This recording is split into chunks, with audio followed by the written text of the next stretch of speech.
The views and opinions expressed by tonight's guest and topic of discussion do not necessarily represent the official policy or position of Spaced Out Radio, Spaced Out Saturdays or Sundays, SOR Media, its hosts, syndicated carriers, or anyone associated with this broadcast. Any rebroadcast, reproduction, or other use of this broadcast or podcast without the express written consent of SOR Media is strictly prohibited. Listener discretion is advised.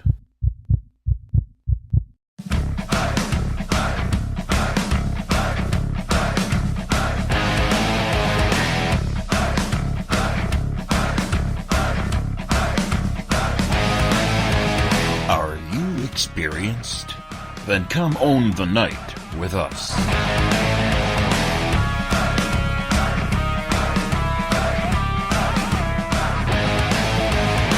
Little brother has taken control, shoveling dirt in every hole. Predators to condemn your soul, watching you and watching me. We're all stationed atop the mountains of British Columbia, live from SOR headquarters. This is Spaced Out Radio with host Dave Scott.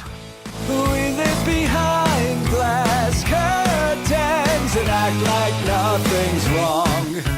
Soon you will belong.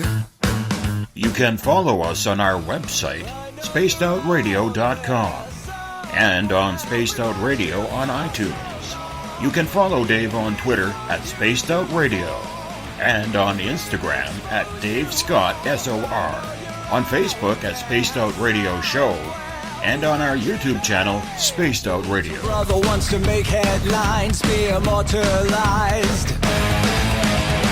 Everyone's got an electric eye with the digital spies. They've watched you for so long. I know you're out there somewhere watching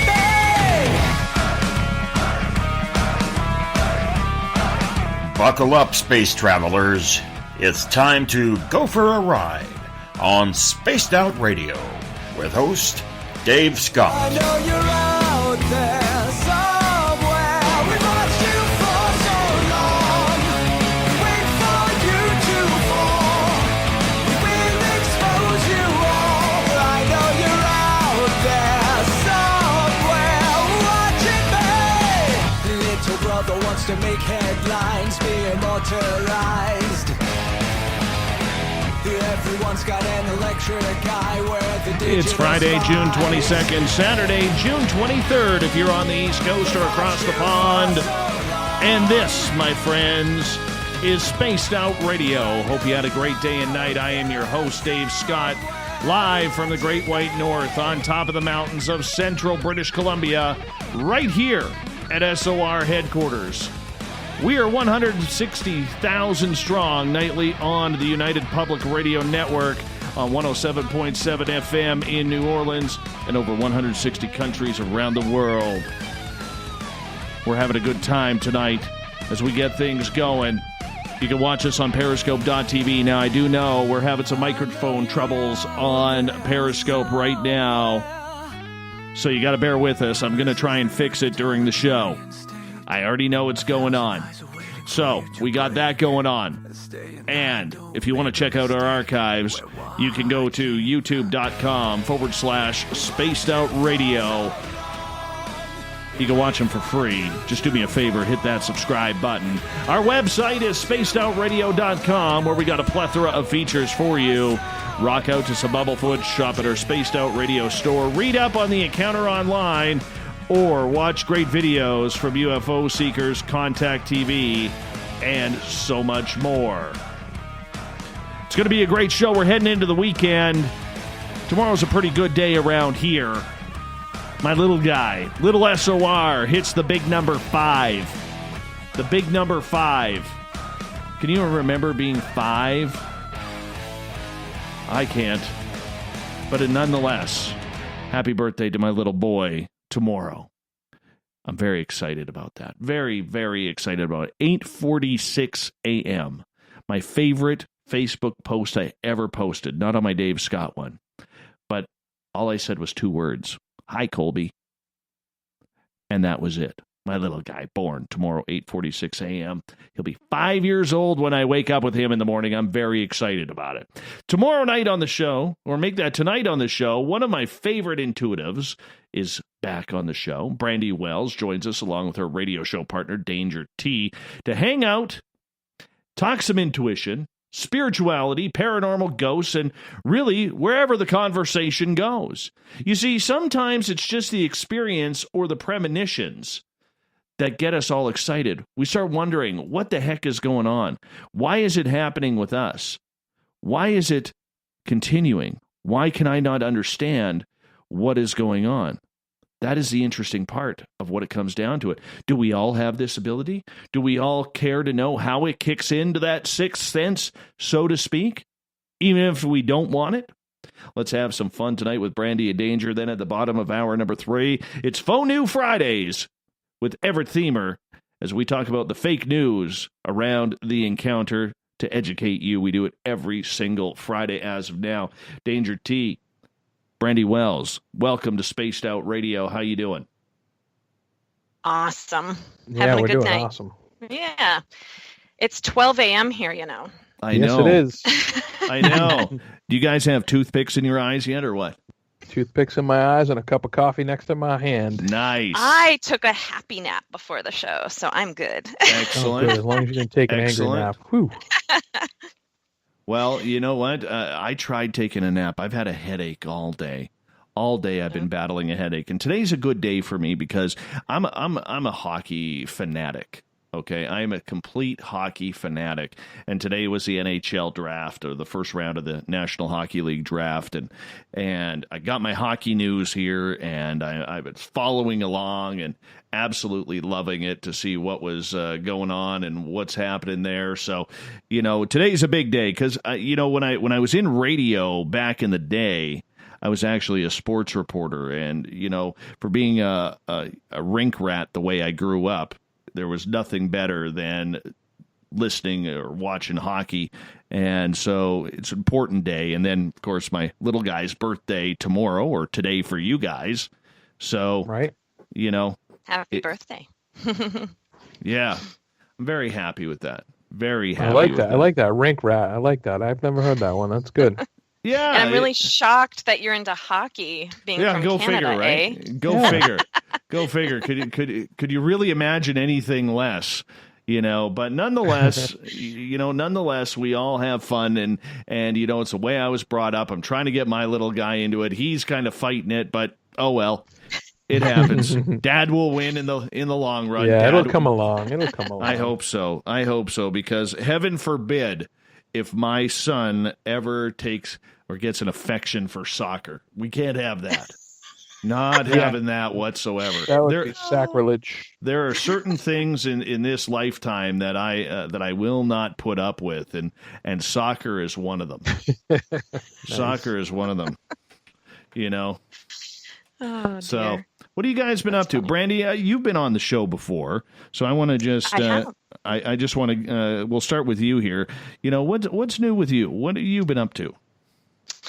I have been just working on expanding, trying to reach more people. I'm really excited about what Danger and I are doing. We've been working on a tour and going live on stage because we have a radio show, and to be able to take it live is exciting. But I really have just been focusing on trying to reach more people to light the way for them. I'm a student to spirit. You know, I'm always learning myself, but for me, I guess it's, you know, trying to build that clientele, expose more people to, I don't know, seeing their own light, you know, seeing their own life purpose. And we've been supporting the American Foundation for Suicide Prevention with our live galleries. And for me, that's just such a beautiful mission for people to see that there's so much more than those low vibration energies and, you know, the sadness that comes with feeling alone. You could be in a room full of people and still feel alone. So be able to find your soul's purpose has really been my goal. Yeah, I like that. How about Yeah. you, Danger? You're kind of new to this area. You and I just met when I was actually a guest on your show about Right. six weeks back. Let's learn a little bit about you. How did you get into all of this? Oh, well, this has been a journey. It's been a long journey for me, but I've always been psychic. I've always been able to finish people's sentences and pull thoughts out of their head, and I never thought it was anything special. Kind of just lived my life, and then one day, somebody kind of pointed it out to me. They're like, "Hey, that's a little freakish," and I said, "Well, what do you mean?" Like, "Well, that's not normal," and they're like, whatever." So, fast forward a few years, right around, I don't know, the year 2000 or so, I decided, well, maybe there is something to this. So I started meditating, doing some research, and it was from there on, it was the fast track. So here I am today on tour with Brandie, doing a little USA tour, and everything's awesome. I honestly couldn't ask for anything more. I mean, to do gallery readings and have our own radio show and help people evolve and, get their lives where they need to be is just amazing. It is a great time indeed in order to get in touch with your higher self. And Brandie, I want to ask you about it. When you decided to get in touch with your higher self, did you think it would take you along the path that it did? Because I know for a lot of people, including myself, when we finally start opening up, it really opens up all of these doors that make no sense at all, yet seem to make sense everywhere. Oh, you couldn't have said that more perfectly. Right. That awakening that people will come into. No, I didn't see myself that's such a funny thing you're saying to me. You must be psychic, Dave. Serious. I was just Come thinking on. today where I started and where I am now, and how I cannot believe how many people I reach and how enlightening it is for me. I'm just filled with so much joy to do what I'm doing. And when I started, I actually was just really interested in the angelic realm and was really fascinated with how telepathic I was. So I was trying to take as many classes and courses as I could. I took everything from palmistry to angelic healing to tarot classes. And, I was just trying to figure out, okay, what is my thing? So I did not see myself being where I am. My method of connecting to the spirit realm is actually automatic writing. And that's how I receive these, what I call psychic downloads from the universe. And I essentially go into a state of self-hypnosis as I tune into somebody's energy field. And I see them as a field of energy. And it's really interesting how when you have an idea, and awakenings, they really can be, it's not just in a spiritual sense. You could get this big awakening around, having an idea, and ideas start out as chaos. And there's a lot that comes in with ideas. You've got all these different energies flowing towards this one thing. And yes, it's like you just kind of pull in whatever comes in for you. So I love how you defined that when we started. Yeah. Well, it's the intuition speaking. And I think we all have the ability to get in touch with what we are doing, Darren, or Danger T. And I'm wondering with you, did it start from childhood, Danger, or was it something that you worked up to because you were trying to figure out like all these thoughts and sentences that you just had no way to explain it? It's kind of actually like it's literally a mixture of both. I guess I could say that it started from childhood, but I didn't really realize it until later on in life. So it's always kind of been there, but I didn't really I didn't think it was anything special. I didn't think I thought that everybody could do it. And I kind of kicked in later on in life. But I guess to answer your question, it's always been there.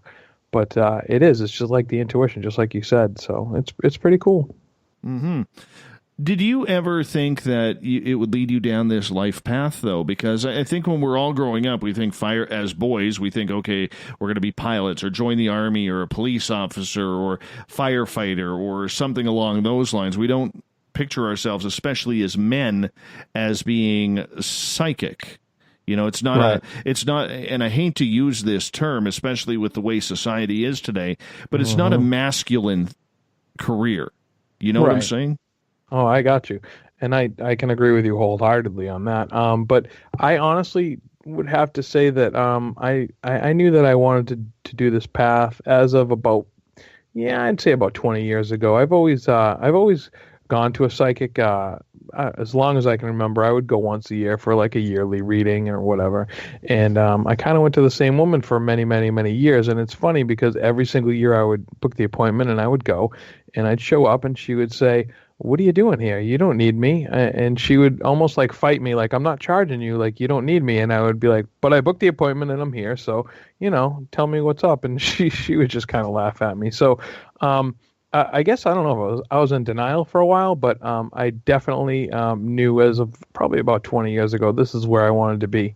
But yeah, up before that, no, definitely would have never thought that.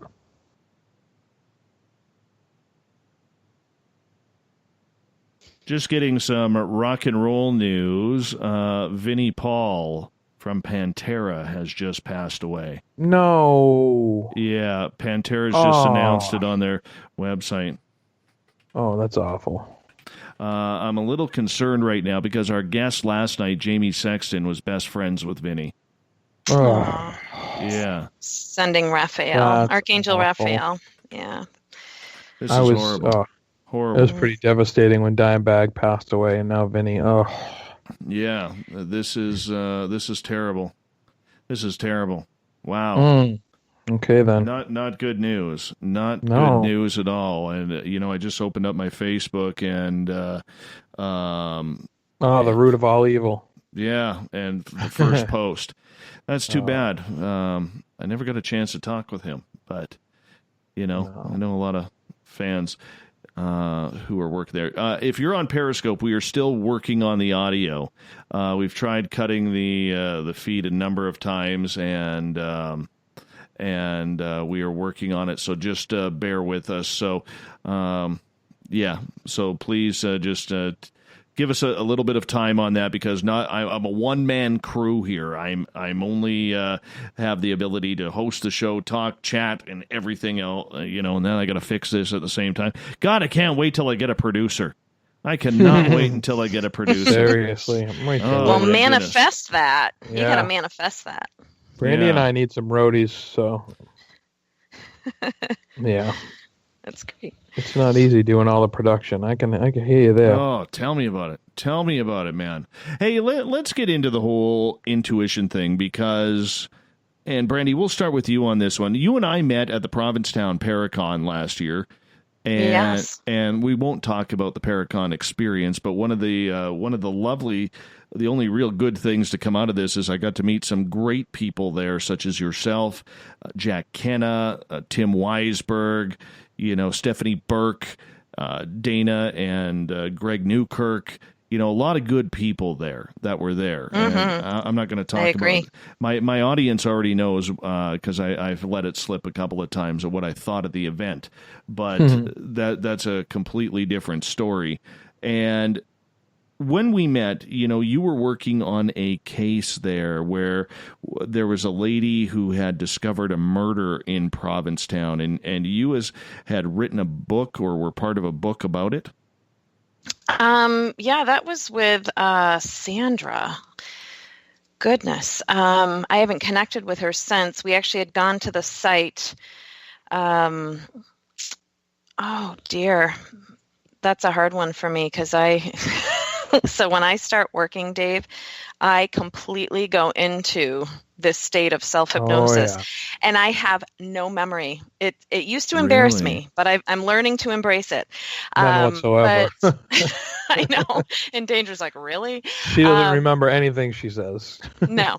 Yeah, I can't recall that right now. I'd have to look back. Oh, and, that's okay. That's very much yeah. okay. Very much Yeah. okay. Well, let's ask you this question then, because we'll move on here. There's a lot of people out there who are addicted to readings. They are addicted. And, to some, addiction is once every 2 weeks, once a week. And then there are the people who are literally jumping around radio show to radio show online, trying to pick up as many free readings as possible. What's your thoughts on people who are living their lives through psychic mediums, Danger? Because this is a very, very, in my opinion, scary subject that you're allowing other people to dictate your life. I agree with you 100%. I actually, one of the first questions I ask everybody is when was your last reading? Because it's not good. I mean, you have to live your own life. I mean, psychics and mediums we're here to help you along the way, help steer you in the right direction. But if you're literally hanging on our every word, it's you're not going to experience what you're here to experience, and you're really messing up the flow of everything. So, I honestly, I don't know, I get some flack for this, but I literally would probably tell people no more than one reading every 3 months. And some people would, kind of poo-poo that, but honestly, you really need to get out there and just be in the moment, because if you're just, taking everything that a psychic says and, it's just, you're not living life, period. That's how I look at it.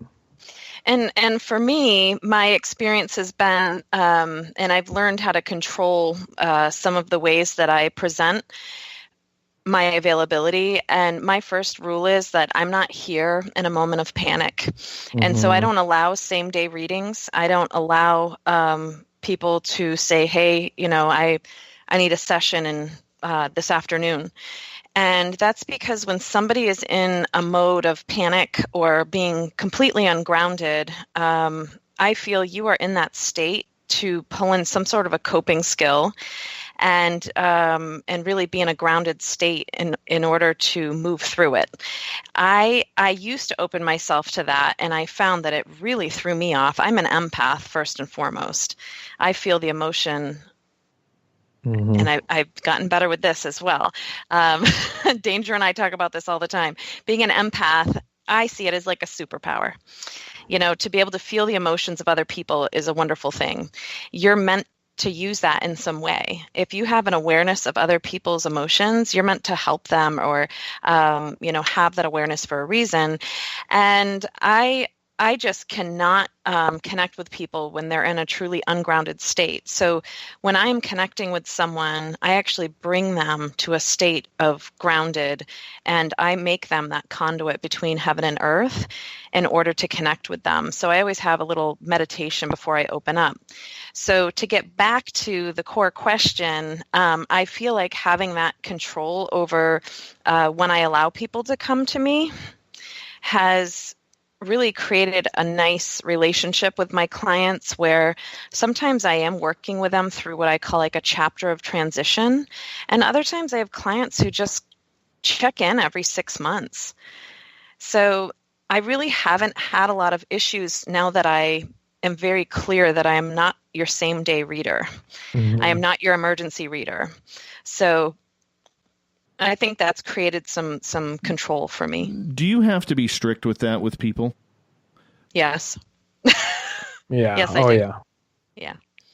Now, why though? What is the dangers of somebody getting a reading, say, daily or once a week or once every 2 weeks or even once a month? People's free will. Yeah. First of all, like, they're not going to listen. They may hear what's going on. They may hear what you have to say. But the chances of them actually paying attention to what you're actually saying are slim to none, because they're literally just gonna take what you say and then get another reading as soon as they possibly can. So they're not in it to better their lives. They're just in it for like you said, for the addiction. Right. Okay. So when you have someone who is addicted to readings, Danger, what's the dangers in that? Is it the fact that they does it almost become like heroin or cocaine where people are living off that rush? Is that what it is? No, I think a lot of times, I mean, I can't vouch for heroin or cocaine, but a lot of times it's the desperation. It's literally like there's something going on in their life that's so unnerving, and they're so on edge about it that they need insight. And from what I've encountered, they literally never listen to what you have to say. They'll ask you the same question over and over again, and if you don't say what they want to say, what they want to hear, then they will just ask the question in a different form. And if you don't give them what they want to hear, they will just go somewhere else until somebody does. So I don't really know per se like if it's the same kind of addiction, but I mean, an addict is an addict from what I understand. So. And when you are having people dictate people's lives, I mean, if somebody reaches out to you, Danger, you really don't know if they've been to 10 different psychics that day. Correct. I don't. But at the same token, I have to just put my trust in Spirit that Spirit's going to tell me what this person needs to hear. And if they have been to 10 different psychics, Spirit's going to say, hey, listen, there's no information for them. Or Spirit's going to say, hey, you need to knock off with the psychics. Or Spirit's going to say, you need to go out and ground yourself. And if something like that will come through, it almost gives, it's almost like it comes through to me as a sense of knowing. So I would have to say that I would know that this person is A, not paying attention, or B, really, really doesn't need the reading, or C, all of the above. So I always put my trust in Spirit that it's going to steer me in the right direction. And so I guess I just have to go with that. Brandie, how about you? Well, I've only had a handful of incidences where I actually let a potential client know that it's not the right match. Right. But one instance for me was a client that I go on other local radio shows to this area, and every single week she was calling me asking the same exact question, and it was, does my boyfriend love me? And she would call the radio station and she would ask, and how about no?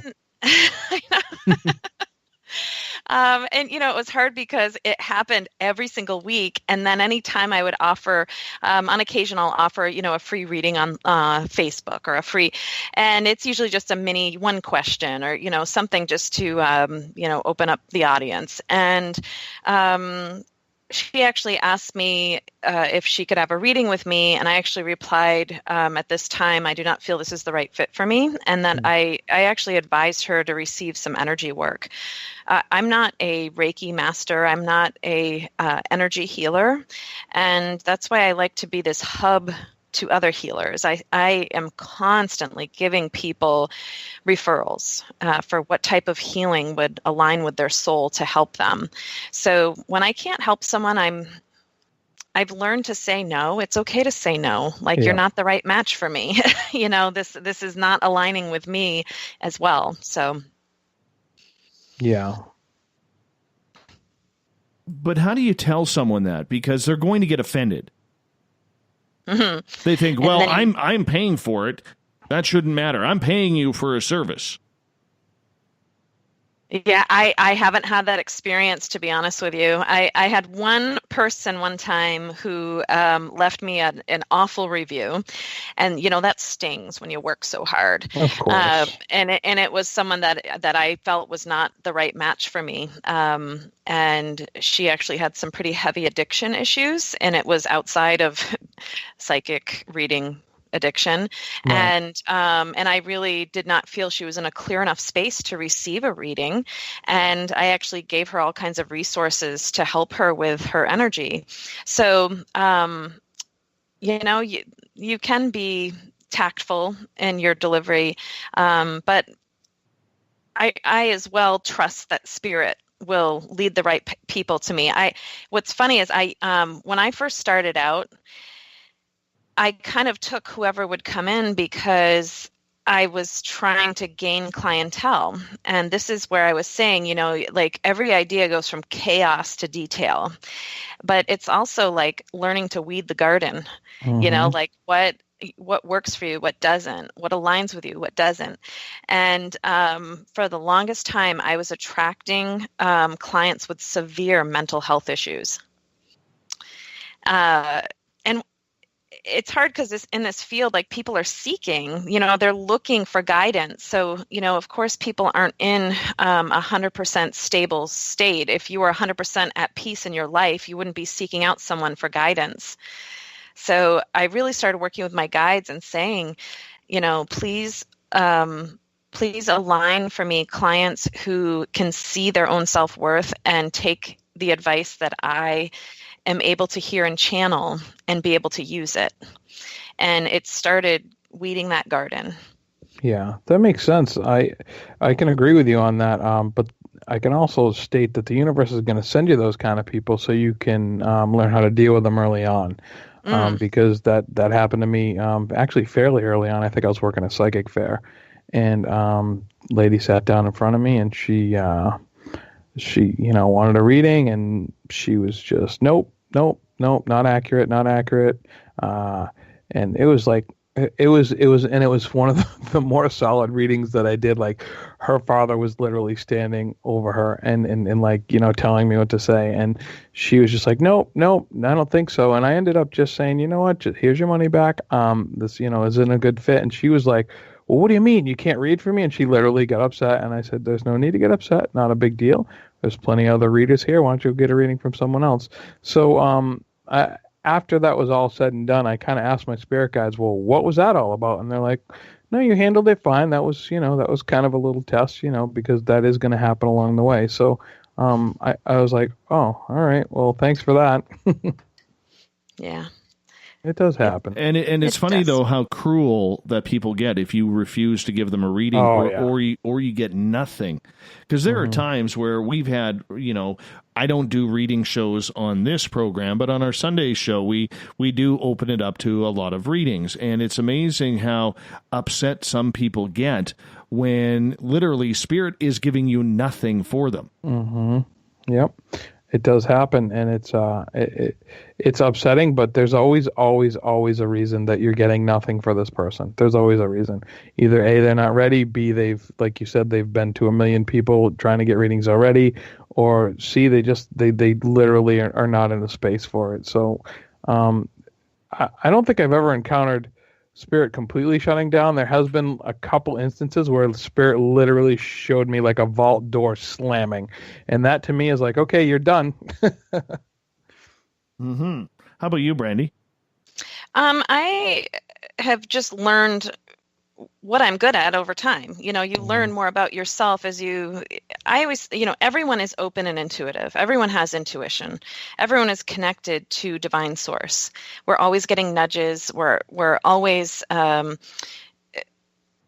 just know that just like anything, it's a muscle, your intuition. And the more you practice, the better you become. And I'd probably say about 60 hours a week of readings between open forum and private one-on-one. And so over time, I've learned what works for me. And I really have just found that really opening myself in the highest good has allowed me to open others in the highest good. So I see people as this field of energy, and when somebody is difficult to read, it's because they are in a low vibration. So you're this vibrational field of energy, and if your vibrational energy is low, it's really hard to read someone. So when someone is a high vibe energy, so Dave, you are a high vibration being. And so you are really easy to connect with. People they connect with you. You're actually like magnetic. You're so high vibration. So, really pay attention to people's vibrational energy. The people in a lower vibration, and you can shift your own vibrational energy just through, self-healing, awareness, clearing things that are toxic in your life. Clearing toxic people from your life. There are ways to raise your vibration, but I find the low vibration beings are the ones that I have a harder time connecting with. Define lower vibration people. What does that mean? When I look at someone, I see them as a field of energy when I'm in an open state to really, read them.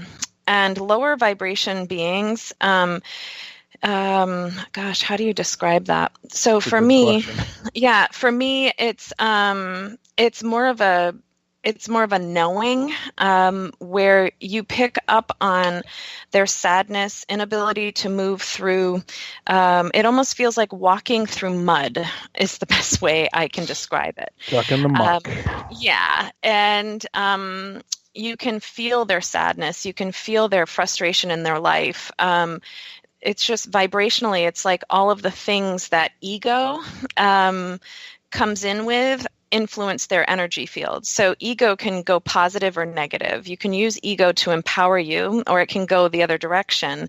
And for me, it's that, like, I call it like ego intervening. It's when you allow ego to intervene in your energy field. And so, things like holding anger, being angry and not being able to forgive others. That's one example. Sadness, not being able to, move through sadness. Like, are you holding sadness and grief and you don't have a way to release that?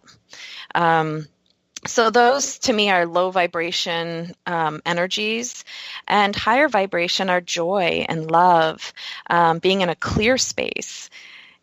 And we are able to manipulate our environment to bring ourselves into a high vibration or a low vibration just by the people we expose ourselves to, the foods we eat. Is your house the house of a hoarder, or is it neat and clean? Those things influence your energy field. Well put. Yeah. What about work environment, sports environment, family environment? All those things influence who you are as a being. Yep. Work is probably, I would have to say, one of the toughest ones, because you can only control so much in a work environment. And if you're surrounded by a bunch of naysayers or a bunch of people who hate their jobs, it's tough to be in that all day. I hear that, and but there's a lot of people out there that, and I think everybody has them. They have their family issues, their work issues, where they take it all on. They put it all on their own shoulders. How do you walk someone through? They may be the most positive person but inside they're absolutely ripping apart, and that's something that they cover up. That is such a good question. For me, I always say you really have to separate what is my journey, what is your journey. Yeah. And it's important. This is where, I work with the archangels a lot in my work.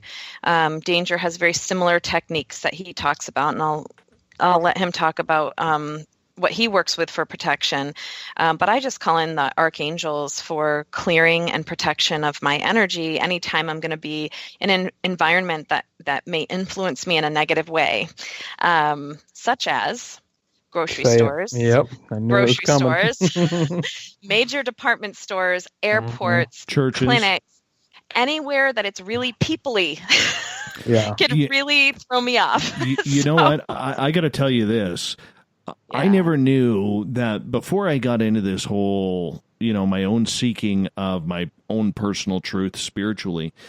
I'm a believer in God. I like church, and I don't go to church. But every time I had walked into a church, it would be like I would be, hit with a, like a brick on the side of my head, and I would not be feeling good. And I realized, I didn't realize until after, but and I'm not just blaming church here. This is just the example that I am giving of what happened to me, because it felt like I was taking on, through that empathic way, everybody's energy, where I could look at someone and say, okay, you're cheating on your husband, you're cheating on your wife, you beat your kids, you're an alcoholic, you start fights at work, you are a bully, and I was taking on all of this energy and watching through that facade of fakeness that people were putting on every Sunday. And it drove me to the point where I just didn't feel comfortable in going. And, I've been in workplaces like that. I've been, at the baseball diamond where I've had to move away from certain sections because I just couldn't handle the people who were there. So, taking on energy is such an important thing that we have to watch out for, Danger, isn't it? Absolutely. There's many things many steps I take. Like Brandie said, grocery stores, they're like my number one, but I do a little ritual of protection, I call it the GCP, the ground, clear, and protect. I'm going to ground myself, and then I'm going to do a quick clearing of my energy, and then I'm going to surround myself with a kind of like an energetic bubble.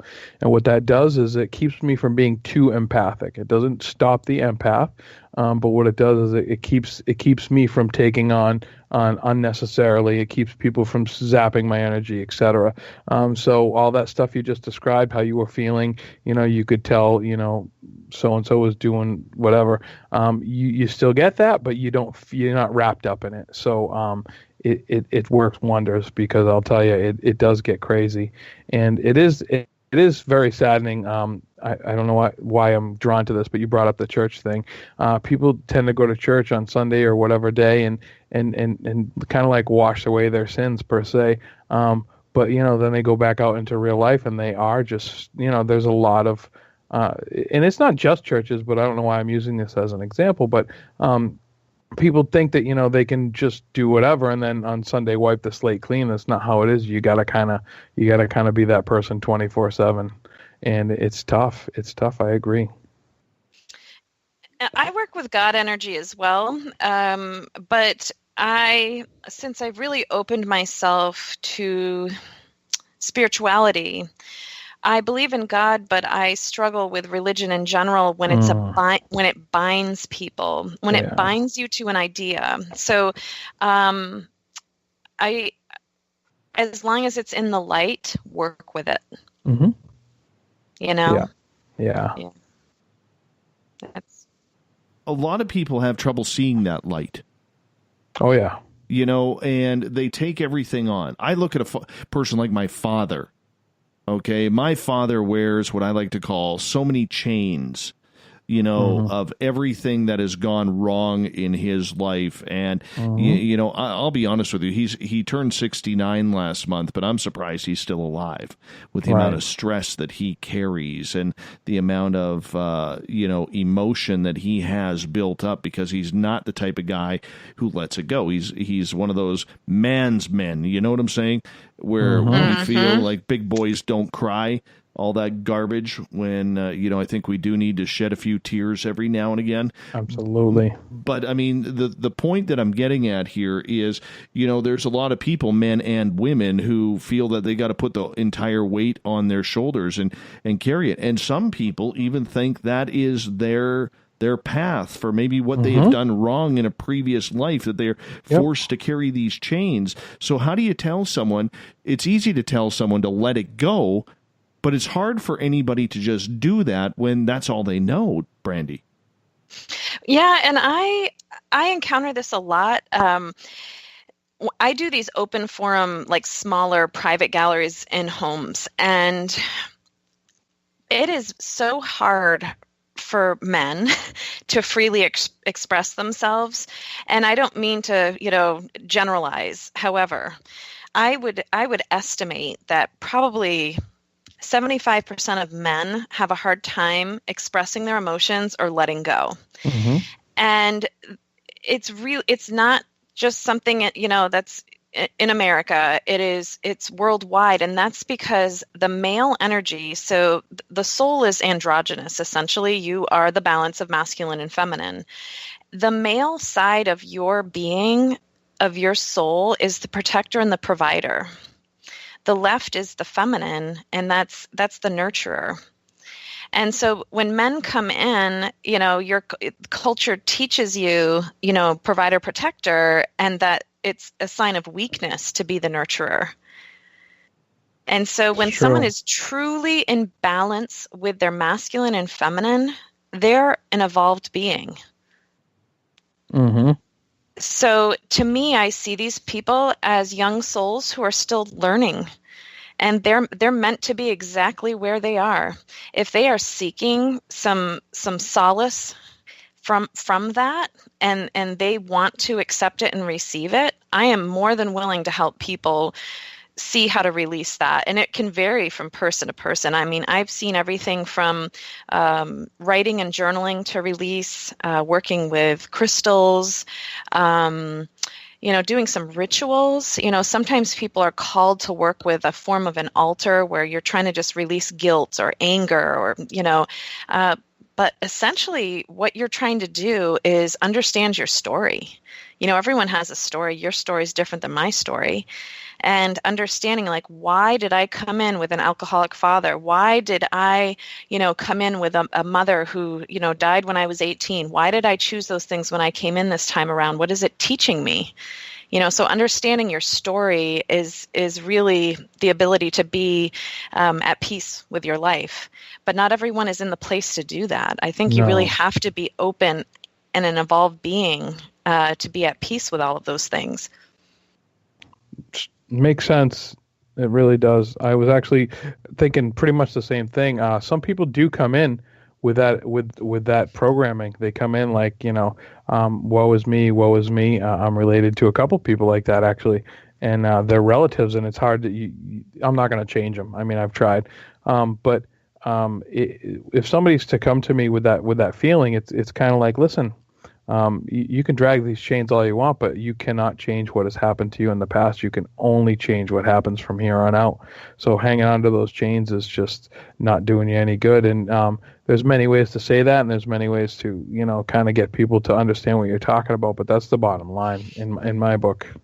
Do you think then that people who are carrying those spiritual chains, so to speak, that they are carrying it because of what happened on a previous life or previous experiences before they incarnated here, Brandie? Or do you believe that this is something that they choose to do in this lifetime because maybe they need to learn about their own emotions, or maybe they're just screwed up and they decide that it's going to be them who takes everything on?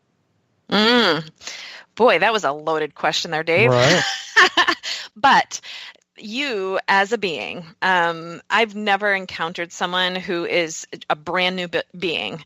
When I truly tune in for someone, I am able to tap in on their past life very briefly. I don't do past life regression.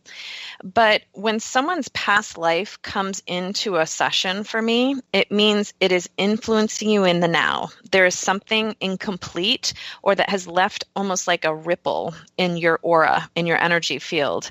And so, you can take your experiences as your wisdom, or you can take them as your broken. But your ability to see it clearly is up to you. And that's where the free will comes in for me. And so, like the fact that your dad chooses to hold those chains, I know it's difficult for you to watch, but zoom out on the big picture and ask yourself, what is it that he's learning from that in this experience in this lifetime? Yeah. Oh, So, he'll never tell me. He'll never No. he'll never tell me. That's just the way he is, though. But it's funny though, as I think everyone creeps a little bit closer to death, because we all expect to live forever, but we know as we probably hit that around that 65 and up category, we know it can happen at any time. It's funny that all of a sudden he is starting to believe a little bit more, whereas just a few years ago, if it wasn't five senses, he didn't believe anything. Now it's like, who am I? Who am I? So he is opening up a little bit, but he still carries those chains. But let's take regular people, though, because, okay, there is a big difference between men and women when it comes to carrying their spirituality, and the way society is going now with different genders and different beliefs.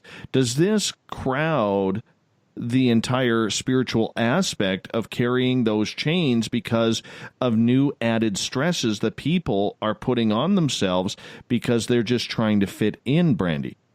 Yeah, that's another loaded question there, Dave. Ththese are awesome questions. I can stop if you no, want. I love it. I love it. All right. I love it. No, to back up a little bit, first I wanted to touch on how, if you look at the last 20 years, how I'm using the term spiritualism because it's spiritual beliefs that aren't tied to religion, and how people are opening themselves to basically being in touch with their soul. It is amazing to me how many healers are awakening right now. They're becoming aware of their ability to connect and heal others. And it's amazing to me. I mean, I look even in the last 5 years, and I know there's a really big shift coming. And if you look at how religion has been falling away and churches are closing left and right, and more people are really connecting to their higher self and they're seeking, and all of these healers are coming out, it's actually really beautiful what's happening. To touch on Right. how you were touching on also gender, that to me is a whole other subject that just I've tuned into this several times for clients who I have a lot of transgender clients, gay clients, and every time I tune in for them, they are the highly evolved beings. And when I told you a few moments ago that my interpretation of the soul is that it's androgynous, and these are beings who are actually highly evolved and in touch with that androgyny of their soul. And that's why more and more people are identifying this way. So, Danger, what's your thoughts on that? Again, I have to agree with Brandie on this. These are very, very highly evolved souls. And there is a touch of something about being born into this world the way you are. And because they're highly evolved, they're actually remembering past lives where they were a different gender. So it's kind of mixing the two, and it's being the problem is once we're born, once we incarnate, the all-knowing goes away. So we're stuck with fragments of past lives, and because they're highly evolved, they have more fragments than most people. So it can get confusing as heck. And so yeah, I can totally see where that would come in. But just like Brandie said, like very, very highly evolved beings. I actually have these clients that absolutely fascinate me. They were both born female, and they're twins. And in their teen years, they really struggled with their identity, and they parted ways for a while. Their family was very broken. And years later, they reconnected and found out that they were both transitioning to male. And they've done full transitions into becoming males. And I actually had done some readings for them. And the first thing that came in for both of them was their direct past life. They were the same person. And they were a male who served in a war. And I saw them in uniform. And so once I really tuned in for it, it absolutely intrigued me because they are twin energy. It was one soul split in two, and they both went from male moving into female, and neither of them identified as being a female and struggled with it. And you would not even believe they have completely transitioned, and their soul is a male soul. Like they believe and know, who they are in their being.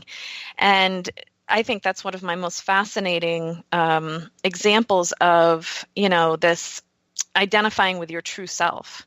It's funny. I've read for one of them because I can feel the energy as you're talking, Brandie. I know exactly who you're talking about. So yeah, I agree with you there too. Yeah, it's fascinating. It just fascinates me. Wow. As we talked earlier about people going for or who are addicted to readings, we have people also out there on the other side of the spectrum who really do not understand or comprehend anything about a reading. How many times, Danger, have you had someone, male, female, really doesn't matter, comes into your office, they sit down with you, and no matter what you say or what you get off of this person, you could be 1,000,000% right, and they're sitting there with their arms closed. Nope, you're wrong. Nope, that's wrong. Nothing there. Don't have an uncle named Jules or something along those lines, right? Like, no matter what, they are out to prove you wrong.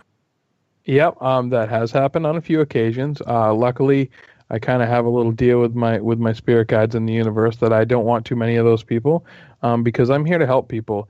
I'm not actually here to prove myself, and I'm kind of like have put out to the universe that if people are going to book a reading with me, it's going to be all letting me help them, and not a lot of me proving myself to them. So that has happened a few times, and it's okay. I'm more than happy to entertain them and, dance like a monkey in a cage if they want. But for the most part, I literally just want to help people. So it's not my passion. So I'm lucky to not have a bunch of that going on.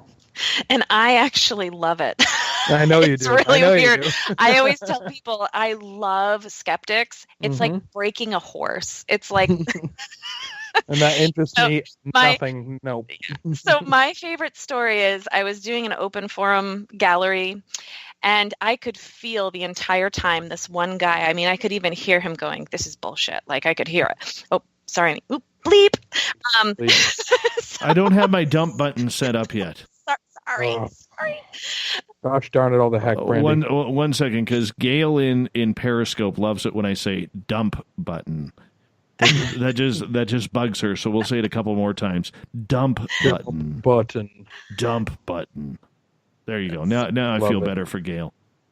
So I get around the whole circle, and he's the last one in the circle, and he just looked at me, even his stance, his arms were crossed, which says I'm not open, that body language. And I actually said to him, "I'm not here to make you believe anything, but I will tell you your grandmother from New Jersey on your mother's side is standing right next to you. And the woman that you just met, you're going to marry her and you're going to have a little girl." And his mouth dropped to the floor. So about, 6 months later, I go to this business networking in our town, and I had to stand up and do a 60-second on my business. And he stands up in front of the whole group, and he said, "I was a skeptic, and this woman told me, XYZ. He said, and I just wanted to announce I'm getting married." And then he just had his baby girl about 2 months ago. Nice. Perfect. But it was just so funny because he just was not having it. So I actually enjoy the challenge of that. I try to have fun with it because when I first started out, there was so much resistance for me, but I think it's because I was calling it in to really own who I was and what I was doing. I know it was being presented for a reason. And I found it really difficult that people wouldn't believe in me or believe what I'm doing. And I had a lot of people who had a strong religious background. And they would tell me, I'm doing the devil's work. I used to get all kinds of messages in my inbox, regarding my work. And even when I would post something, people would, say, "What do you think you're, some prophecy or something?" And, there are a lot of very resistant people to the work we do. But I think it's more about not knowing or understanding or being educated on, I'm not the all-knowing. And you have to be open to receive what we're opening up for as well. There has to be a line of energy between us that's open in order to receive message. So, yeah. Right.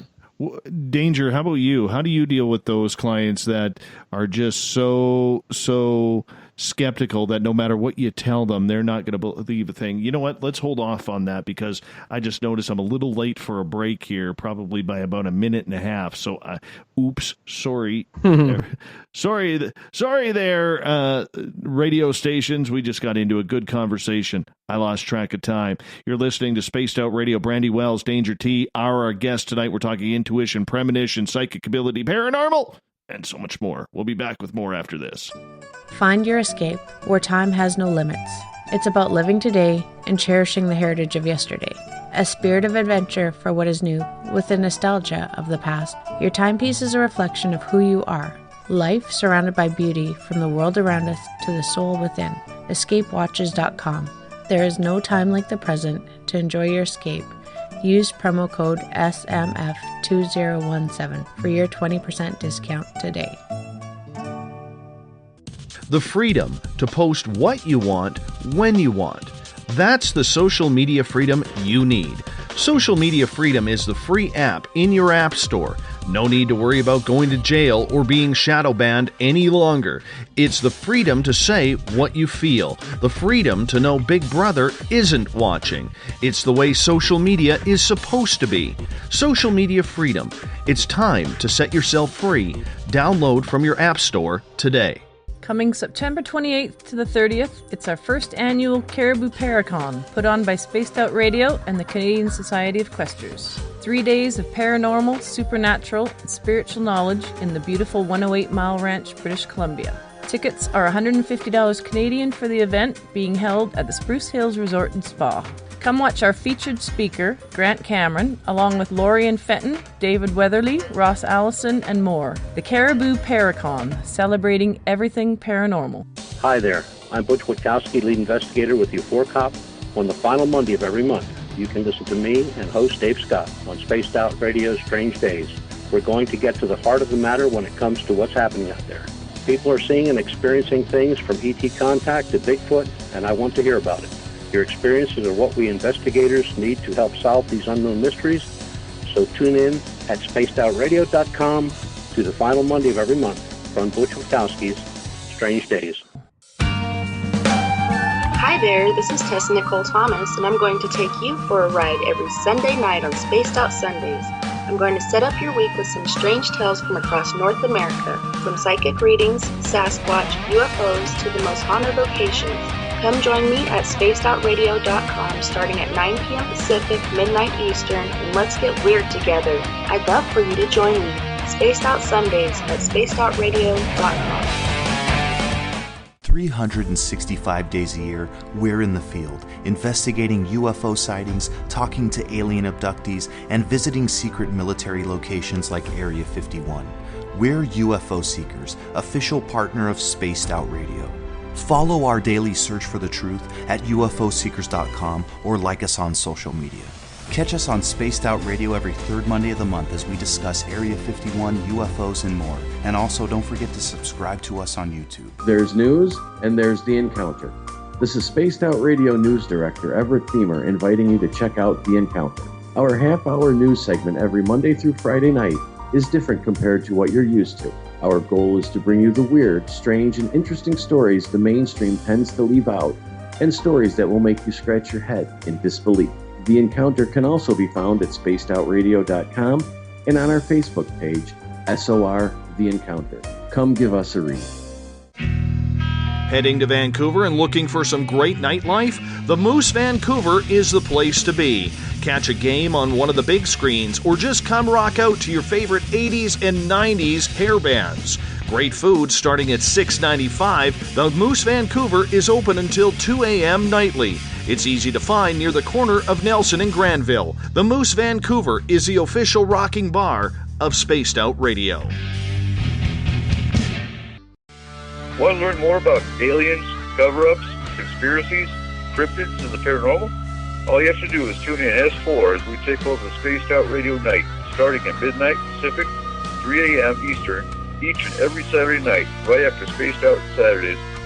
Hi there, this is Eric Cooper from Forest Moon Paranormal. Join me, Corey Ruiz, and friends as we discuss the hot topics of the night.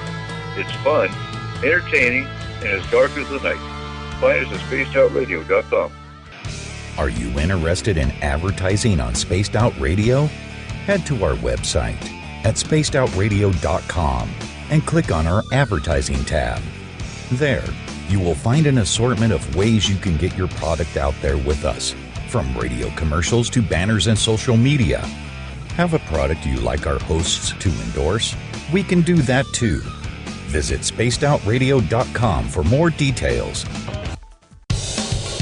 Do you want to know what's really going on in your world? Do you have questions about who you can trust in the mainstream media? Then look no further than the Rebel Planet. Come get the straight answers right here at spacedoutradio.com. Join me, Jamie Sexton, creator of Rebel Planet News, as I fill you in on the stories behind the stories. All you truth seekers, be sure to tune in to Rebel Planet on spacedoutradio.com the third Thursday of every month. Visit purpleplates.com today. For over 40 years, the Purple Energy Plates have been delivering amazing results for their many customers. Inspired by the great genius Nikola Tesla, the harmony, healing, and energetic effects of the plates have proven over and over to be beneficial and often miraculous to thousands of customers. Check their site for daily specials and choose from their many energy products. You won't be sorry. Visit them today at purpleplates.com. So, you love talk radio? Then you'll love TalkStreamLive.com. TalkStream Live is always on, 24/7, with the best streaming talk shows. Find your favorite talkers and discover some new ones. It's free, readily available online or on mobile with any smartphone or tablet. Finding your favorite talk shows all in one place has gotten a whole lot easier. Just go to TalkStreamLive.com. Be sure to download the free apps from Google Play or the iTunes App Store. The views and opinions expressed by tonight's guest and topic of discussion do not necessarily represent the official policy or position of Spaced Out Radio, Spaced Out Weekend, Spaced Out Radio Limited, its hosts, syndicated carriers, or anyone associated with this broadcast. Would you like to connect with us? Head to spacedoutradio.com for all your latest show info. And hit us up on Twitter using the hashtag Spaced Out Radio. Now, back to Dave Scott and SOR. Welcome back to the second hour of Spaced Out Radio tonight. I am your host, Dave Scott. Great that you're all with us tonight. We are going to play a replay tomorrow night on Spaced Out Saturday. Then Sunday, Tess and Nicole Thomas will be back live with Spaced Out Sunday. We get going at 9 p.m. Pacific, midnight Eastern Time at spacedoutradio.com. We welcome back everyone listening in on the SOR Radio Network. Don't forget you can check out our archives at youtube.com/Spaced Out Radio. Do me a favor, hit that subscribe button for that as well. Bill Cardwell is late with the password for tonight. Oh, there it is. Just popped up. Eclaircissement. I think that's it. Eclaircissement. Maybe. Nobody knows what the hell it actually means, but Bill sets the password each and every night right here on the mighty SOR. Don't forget our website, spacedoutradio.com, where we got a plethora of features for you. You can rock out to some Bumblefoot, shop at our Spaced Out Radio store, read up on the encounter online, or watch great videos from UFO Seekers, Contact TV, and so much more. Brandie Wells and Danger T are with us. We're talking intuition, premonitions, paranormal, and so much more tonight on Spaced Out Radio. It's great to have both of these two talents with us tonight. Welcome back to the show. Hey, thanks. Eclairis? Is that the word you said? I think it's eclaircissement. Eclaircissement? Yeah, ECLAIRCISSEMENT. People who like eclairs. Does that sound good? I don't think that's it. I don't think that's it. No. Well, I could tell you that the internet says it's an enlightening explanation of something. Yeah. Let's go with that. Let's just go with it and keep it up there. The Google never lets me down. Yeah, nobody really knows what it means, not even Google. But nonetheless, true. We always get a lot of people who ask, they'll say, hey, Dave, or they'll ask somebody in the chat room, what is the password for? The only answer we have for that is exactly. Right. What's the password for? Exactly. And if you don't know, now you know. Exactly. That's the riddle. What's the password for? Exactly. Right there with you. I hear you. My friends. Hey, I want to get into premonitions next because that's something that we don't talk a lot about on this show. But everybody has had a premonition in their lives, Brandie, where, they see something coming. They feel like, say, if you have tension between you and a friend or between two people, and you say, you should really patch that up, and you're getting all this energy that they need to patch it up, and then all of a sudden, say, a friend passes away. And you're like, a few months later, you're like, damn it. Why didn't I press that a little bit more? That nudge we're always getting. The nudge. Yeah. Tell me about it. Well, that's our higher self. You know, I always say the more past loved ones you have working with you, the bigger the life force you have behind you, trying to help align, nudge you. So listen to that gut, that inner knowing. I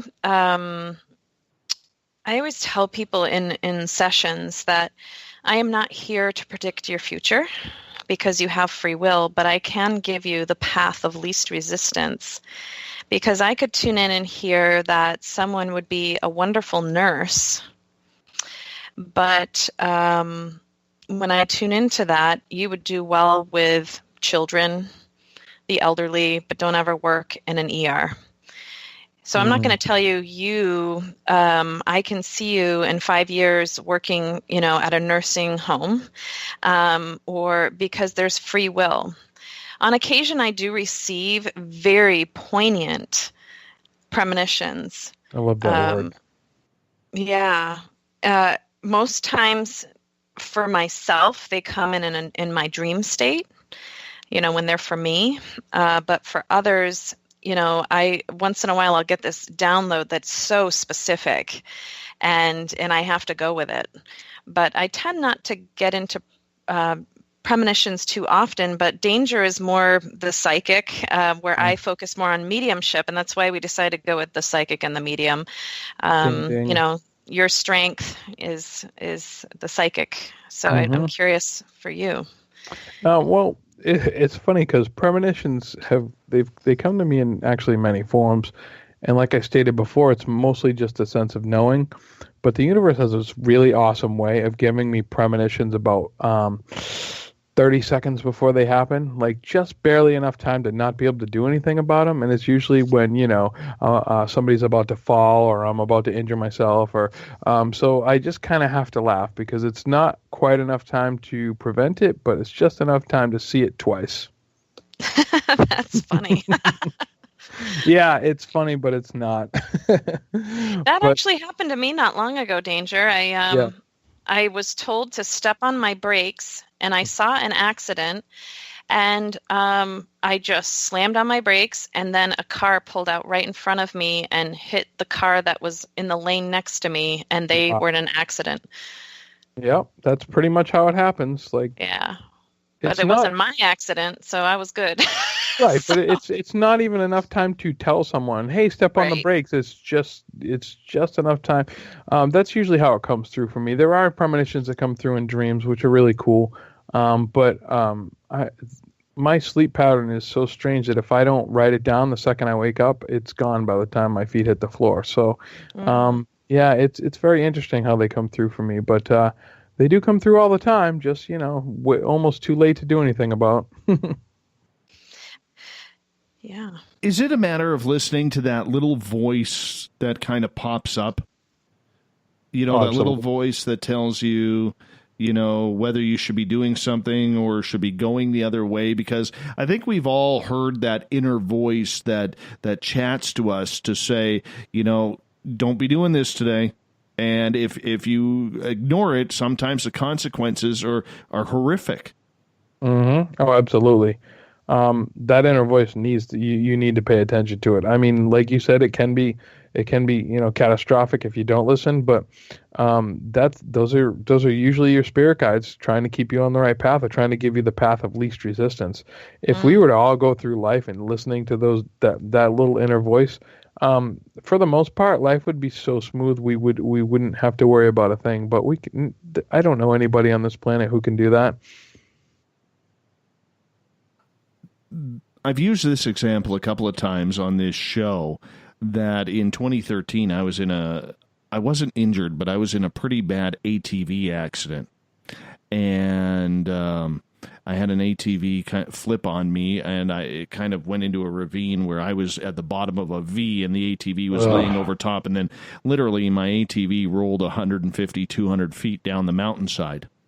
And yeah, it would have killed me. Yep. But, that entire drive up to that area, I had that little voice saying to me, today's not a good day to ride. Turn around. Turn around. Today's not a good day. Just turn around. And go back home. Wow. And I hadn't ridden all winter, and I was like, damn it, I got to go out for a ride. And it was like 15 minutes into my ride, the accident happened. And I'll tell you, ever since then, I have been so profound in listening for that voice. Whatever that voice tells me, that's something that I need to do. And sometimes I don't listen to it, and I've been burnt. I've been absolutely burnt since then, but it's not as critical as it was that one time. And the importance of listening to that voice, I think we all need to do that because it can impact literally what we do on a daily basis. Is that spirit guides coming through, Danger, in regards to that, or is that just some sort of instinct that all humans have in that, that lucky sixth sense that we never give credit to? It depends on the instance. Actually, it could be either or, in my opinion. I'm a firm believer that the spirit guides are going to come through first and foremost because they can see it before it happens. But then instinct definitely takes over. So if you don't listen to the first warning, I like to say that if you go through life not listening to your spirit guides, they get slightly annoyed. Do we need to go into what spirit guides are? I mean, do people out there know? Let's go there. We got the time, so let's go there. All right. So from what I understand, and this is my take on it. Now, this is just interpretation, so bear with me. But from how I understand it and how I was shown is before we all incarnate, before we come down here to this lovely, dense planet, we're all on the other side, whatever you call it, heaven, and we kind of just get around a big round table with a bunch of our friends, and we say, hey, listen, I'm going to incarnate. I want you to be my spirit guide. I want you to be my spirit guide, and you can come along too. And we sit around the table and we, plan out the major events that are going to happen in our lives. Like, age 12, I'm going to break my arm. Age 22, I'm going to get really drunk and black out and whatever. Like the major events that are turning points in our lives, we plan out. And then we incarnate. And our spirit guides, the people that we enlist, are here to point us in the direction of those events so we can learn the lessons that we're here to learn. So if you go through life ignoring your spirit guides, they're going to give you a nudge, then they're going to give you a nudge, and then if you don't listen, they're going to give you a 2x4 upside the head, and if you still don't listen, they're going to hit you with a Mack truck. And that's just how I see it. That's dangerous. That is dangerous. Yeah, a little bit, yep. Why so, what's the word I'm looking for? Why so violent sometimes? Why does it have to be so critical? Whether it's a car accident or an ATV accident or a heart attack or something debilitating. Why can't it just be a nudge, where it's gentle enough or strict enough where you get the point, but gentle enough where it's not going to harm you? Because sometimes, if this is coming from some sort of guardian angel, I think that's, it's BS. That's part of my problem. That's part of my struggle with the whole God factor. And I'm a big believer in God. I'm a God guy, right? Yeah. However, I struggle with the fact, bugs that eat people's eyeballs in Africa, cancer in children. I struggle with that. Because, so it opens up so many doors. So here, if you have, these guardian angels who are yelling at you, with consequence saying, if you don't do this, or if you don't stop right now, you're dead. I got a little bit of an issue with that. Fair enough. There's a small thing that we're overlooking is some of those really, really harsh lessons that you talked about are the learning experiences that we planned out before we incarnated. So the kid cancer, I know it's a horrible, horrible thing, but if you can take a zoom out, if you can zoom back out and realize how many lessons everybody around that child is learning about mortality, about love, about selflessness, unfortunately, it's what I like to call a necessary evil. Nobody likes to talk about it. Nobody likes to experience it. It's awful.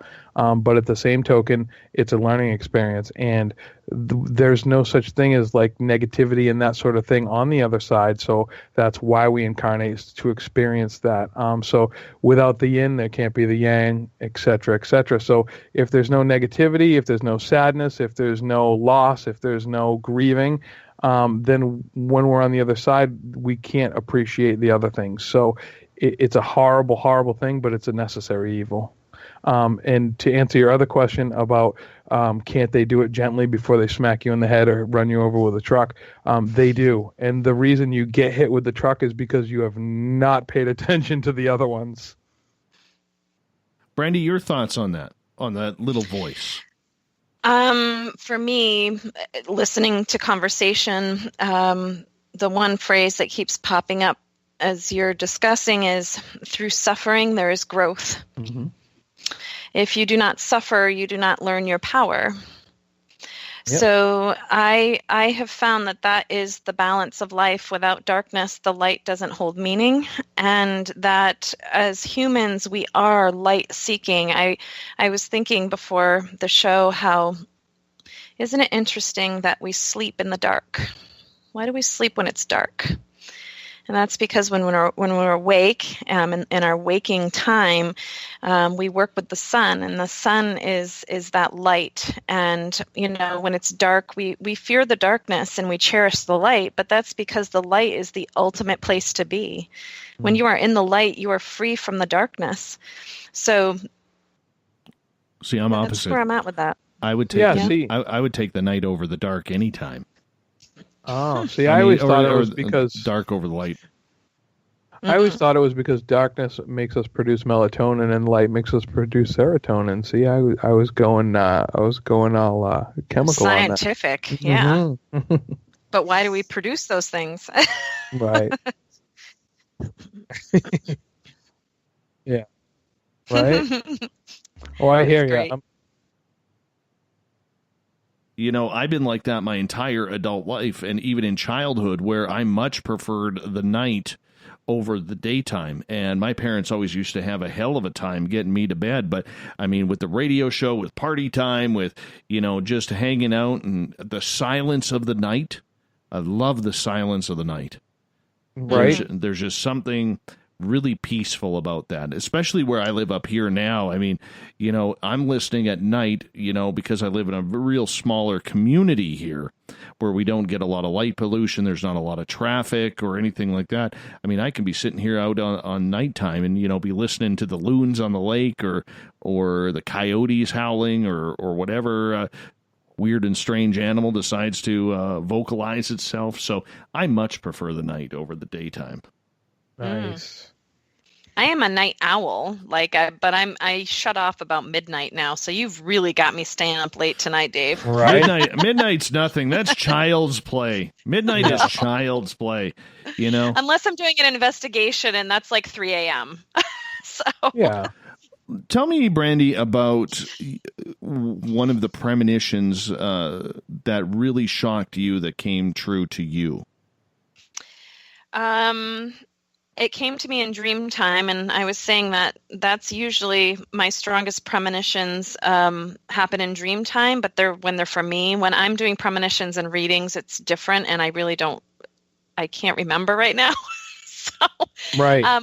But my premonition that really, I don't know, it still shocks me. I was going to a property called the Vanderbilt, and this property it was built in the 1700s, and in my dream, I was being shown what it looked like when it was originally built, as if someone were giving me a tour. And there were all of these bottles of wine and cans of beer floating in the room.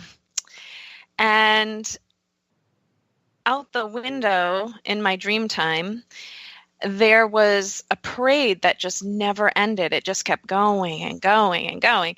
So the next day I go to the location, and they had an album of what the property originally looked like. And apparently it was the center of town, and the town was known as Parade City because they did parades for every single holiday. And the front of this building was actually the liquor store for the town. Oh, cool. And it's a form of a premonition for me because, you know, I was doing what I call seer, SEER, which is that's actually what Nostradamus was a seer. He could see through the eyes of, to be able to navigate places or navigate time. And it was very visual for me. But in my dream, I actually was speaking with a man who was a family member, and it turned out that day, later in the day, there's only one living family member, and he actually came to the house and introduced himself to us. There's only one family member remaining. So it was a neat premonition, but it was in dream time. It's not, you know, it wasn't something big and grand, but it really surprised me how visual it was and how detailed. And so it was a neat experience for me. That's wicked cool. How about you, Danger? What about your premonitions? What's the one that you most recall? Honestly, this whole time, out of all of that, I got nothing. I can't even follow that up. Like I said, my premonitions come through fast and furious, and it's usually about 30 seconds ahead of time. I mean, there was, you know, there's been a couple where, you know, I was working on I was doing some body work on a truck, and it came through very loud and clear that I was about to fall. And I mean, before I could even grab onto anything, I was upside down, hanging by my limbs from this truck. So that was like that was probably the scariest one that sticks out in my mind. But as far as you know, profound premonitions like Brandie was saying, I got nothing. What do you then, Danger, think of when, you know, let's go back to 9/11. Mm-hmm. And after 9/11 happened, everybody and their dog was coming out saying, oh, I knew this was happening. I knew it. I had seen, you know, a couple of dogs jumping off a picnic table, and that told me that the buildings were going to collapse. I'm being facetious here a little bit, but not at the situation, but at the idea that, I mean, so many people came forward on social media and into the public and in the news saying that they knew when 9/11 was going to happen. They had visions of airplanes hitting the buildings a month before, the day before, or whatever it was. Do you think that's more seeking attention than it is actually that person having a premonition? Or do you think a catastrophic event like that, because of the energy magnitude of it, would cause so many different people to have that type of premonition? I believe the people. Yeah, I believe the second one. The problem with premonitions, as these people are saying, is they may have had these premonitions, but up until 9/11, there wasn't such a tragedy, anything even remotely close to that. So how could they know what they were seeing? They may have seen planes hitting buildings, they may have seen dogs, whatever, but they really have had nothing to even compare it to at that point. So they really didn't know what was going on, and then it happened, and then they had the aha moment of, oh my goodness, that's what I was seeing. I have a little bit of an issue with it. Okay, and the reason why I have an issue with it is I think, you know, any chance that a lot of people can have their 15 minutes of fame, they will jump on it. And I also look at it and I compare it to all of these doomsday people who, you know, it seems like 4 times a year, much as the seasons change, we have to go through another situation where the earth is coming to an end. You know, and that Armageddon is coming. Yeah. And I look at that and I think, you know, these are attention seekers. You know, these are people who are trying to make the news on fear mongering. And, you know, me being a conspiracy theorist a little bit, I would say, you know, this is probably brought on by a lot of these fear-based companies, like companies that sell, you know, these bunkers for underground, or people like Jim Baker who are televangeling televangelist speaking about buy these food buckets so you can, be alive after Armageddon hits and you'll have food to eat, and I think it's created an entire business on fear-mongering religion. And so when I look back at 9/11 and I see what's happening now where, every 3-4 months the earth is coming to an end, I wonder how much of this stuff is really real. Mm-hmm. I always kind of contribute that too. There's, and the number is obviously going to vary, but I always contribute that too. There's a 10% factor in pretty much anything that goes on. So with that, I can agree with you. There are going to be people that seek their 15 minutes of fame, just like what the media and everybody in the movies has done to the word psychic. They just ruined it because there's a lot of phonies out there. And everybody's, pretty much just lying to get attention. But I honestly have to agree with Brandie on this one yet again, that I would have to say out of all the people, there's probably an 85 to 90% truth factor of people having premonitions because of the energetic pull on this one. But yeah, I agree with you. I agree with you too. There's definitely people out there that are looking for attention. Brandie, what's your thoughts? Attention seeking or truth? I agree with everything that's been said about it because there are people who are attention seeking. I remember when not long ago I did have a premonition, and I actually had posted I had this dream, and see right now I don't remember what it was. And then the next day this happened, but I remembered what it was. Okay, so I actually had a dream about a man in a plane crash, and I had posted it, and actually within about half an hour there was a plane that went down one town from us, and when I tuned in, the man was still living, and he was crying for help, but I was hearing that he really needed to be found quickly or he wasn't going to make it. And so I actually was trying to help them, direct. And my fear was that it would, all of a sudden I was like, oh my gosh, I wonder if there was a call out that went out before I had posted this. I was nervous that it would look that way, as if I had posted it after I had heard about it, but it was such a strange thing, the alignment of the announcement. So I know that, many people are in touch with their intuitive selves. I know that many people get hits on things before, yes, it's big energy. I mean, that impacted the world.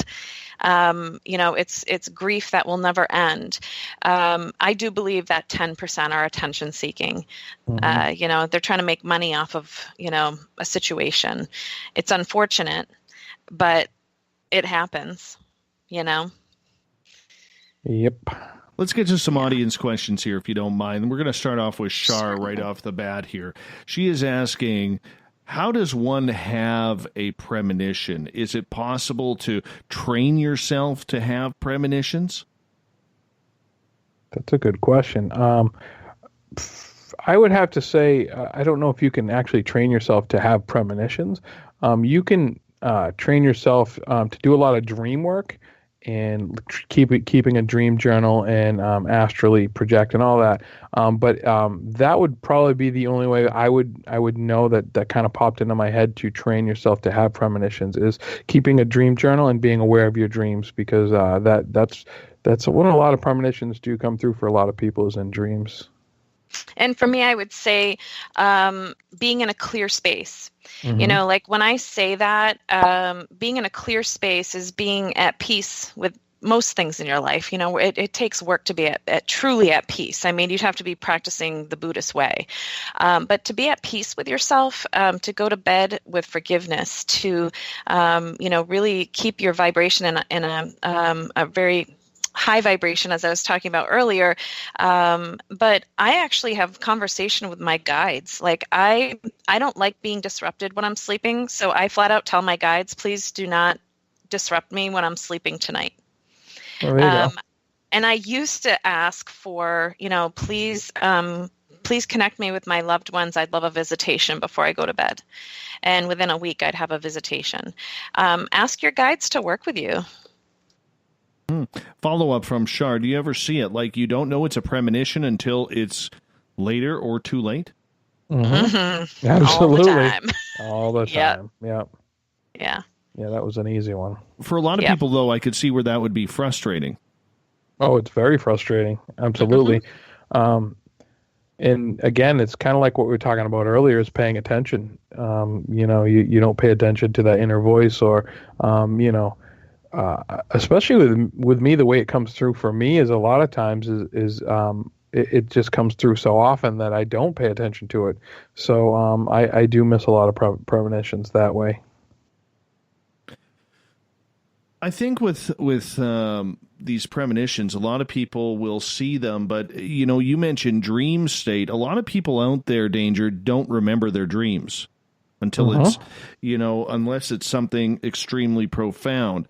What do you do with people who don't remember their dreams, yet they're seeing something? Could that be daydreaming or deja vu where this is popping up as well?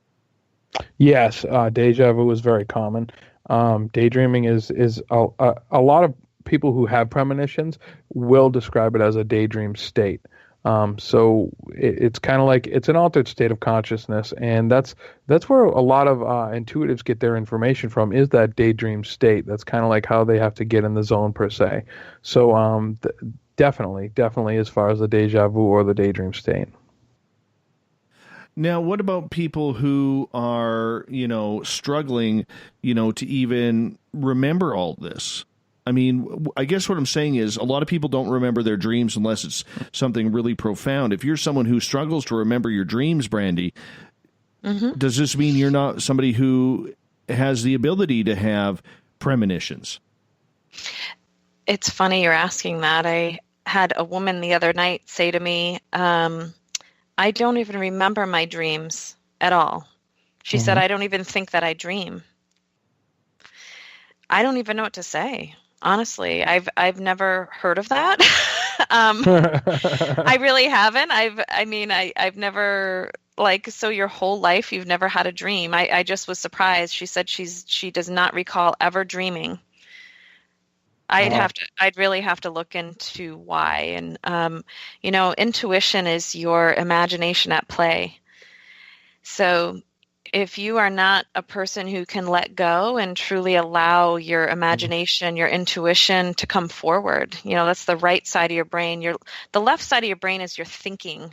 Your intuition is on the right. That's the way I envision it for myself. And so I always say, when your thinking mind can go to rest and you can allow your intuition to step forward, that's really when you allow that information to just download. It's funny, as you were talking, Brandie, that's exactly what I was hearing. I was hearing a little information around that. The woman who doesn't have any dreams was actually is not able to quiet her left mind enough during sleep in order to remember. So that's funny that you were just saying that. Yeah.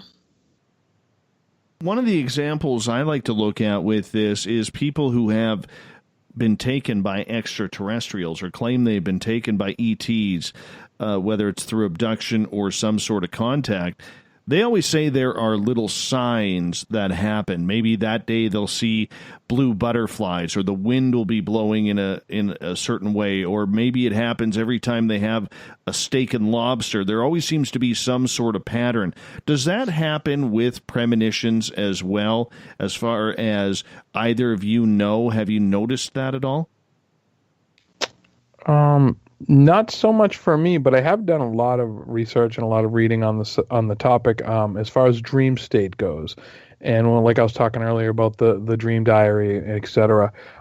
People you can almost train yourself that when you're having a dream, for your dream to give you signs in order to have premonitions. So I can understand what you're saying, but for me, no, I haven't experienced that.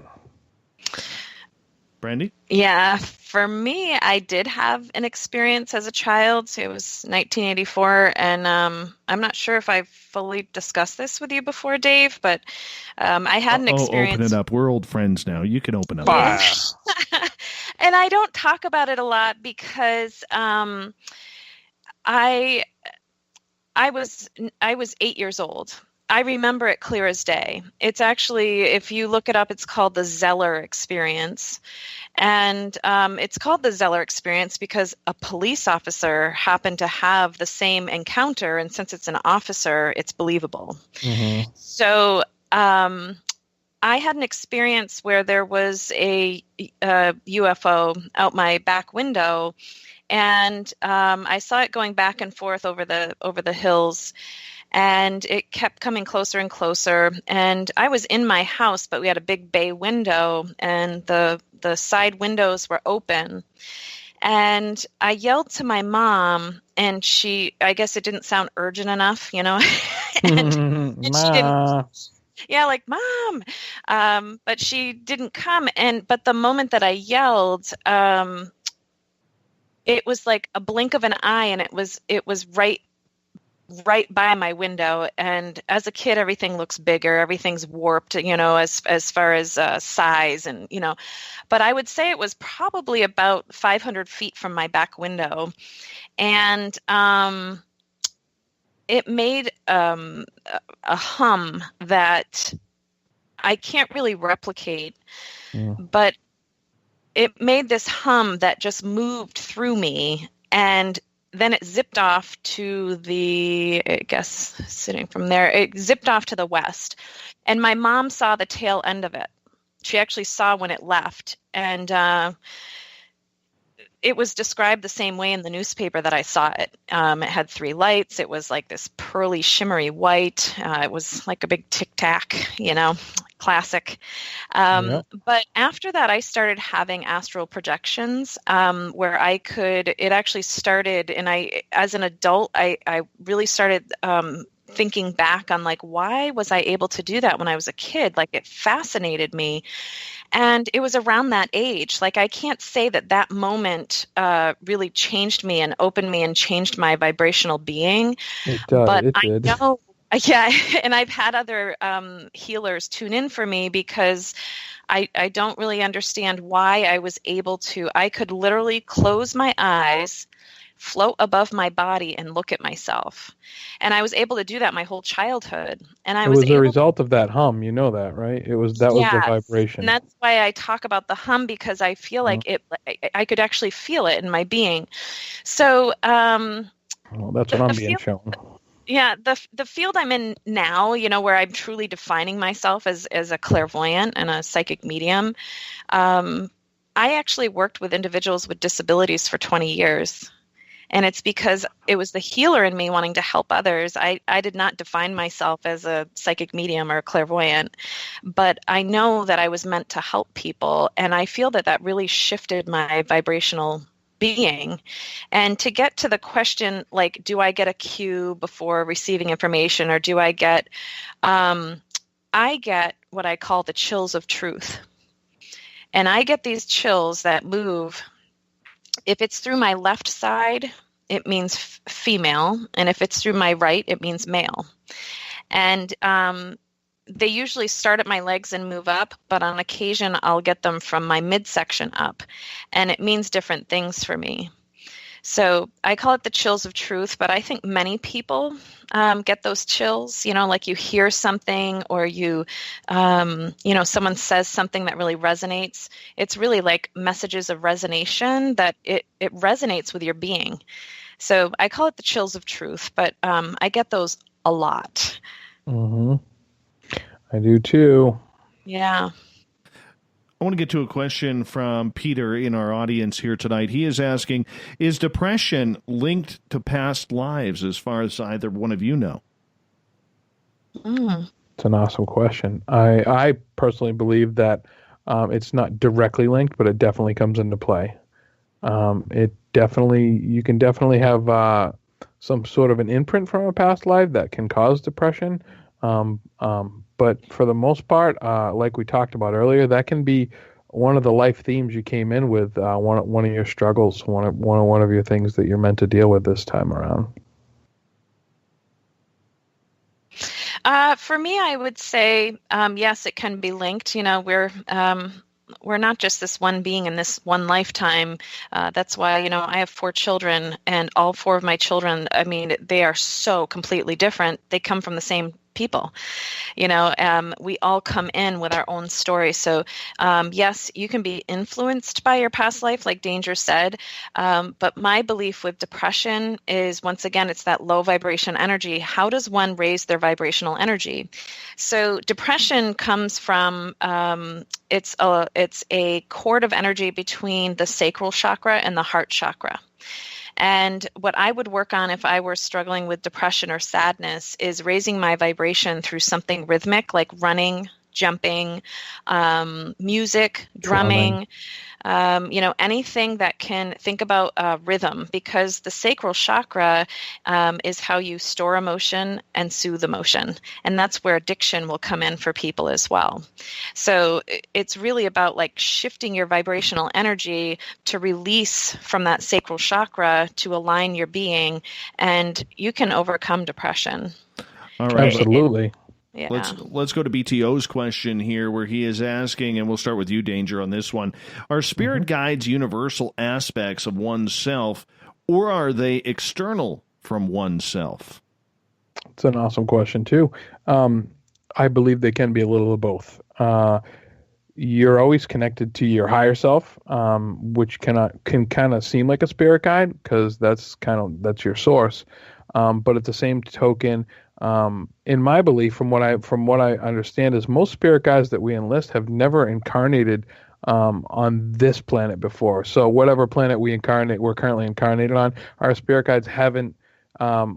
Well, not all of them, but I truly believe that most of them have never incarnated. So they strictly only have the other side to draw from. So they get to learn through us too. And I have a little different take on that. I believe that they are versions of ourselves. Mm-hmm. I believe that they're so perhaps in your 3 lives back, there are some lessons that were incomplete in that being, and so I believe that spirit guides, that they come in to work with you, but it's versions of you. And it's really it's my interpretation once again. So the way that his question was worded, I guess I would say Danger picks up that it's external, and I pick up that it's internal, that it's part of your being that, is working with you. But I do believe that through different chapters, different guides will come and go.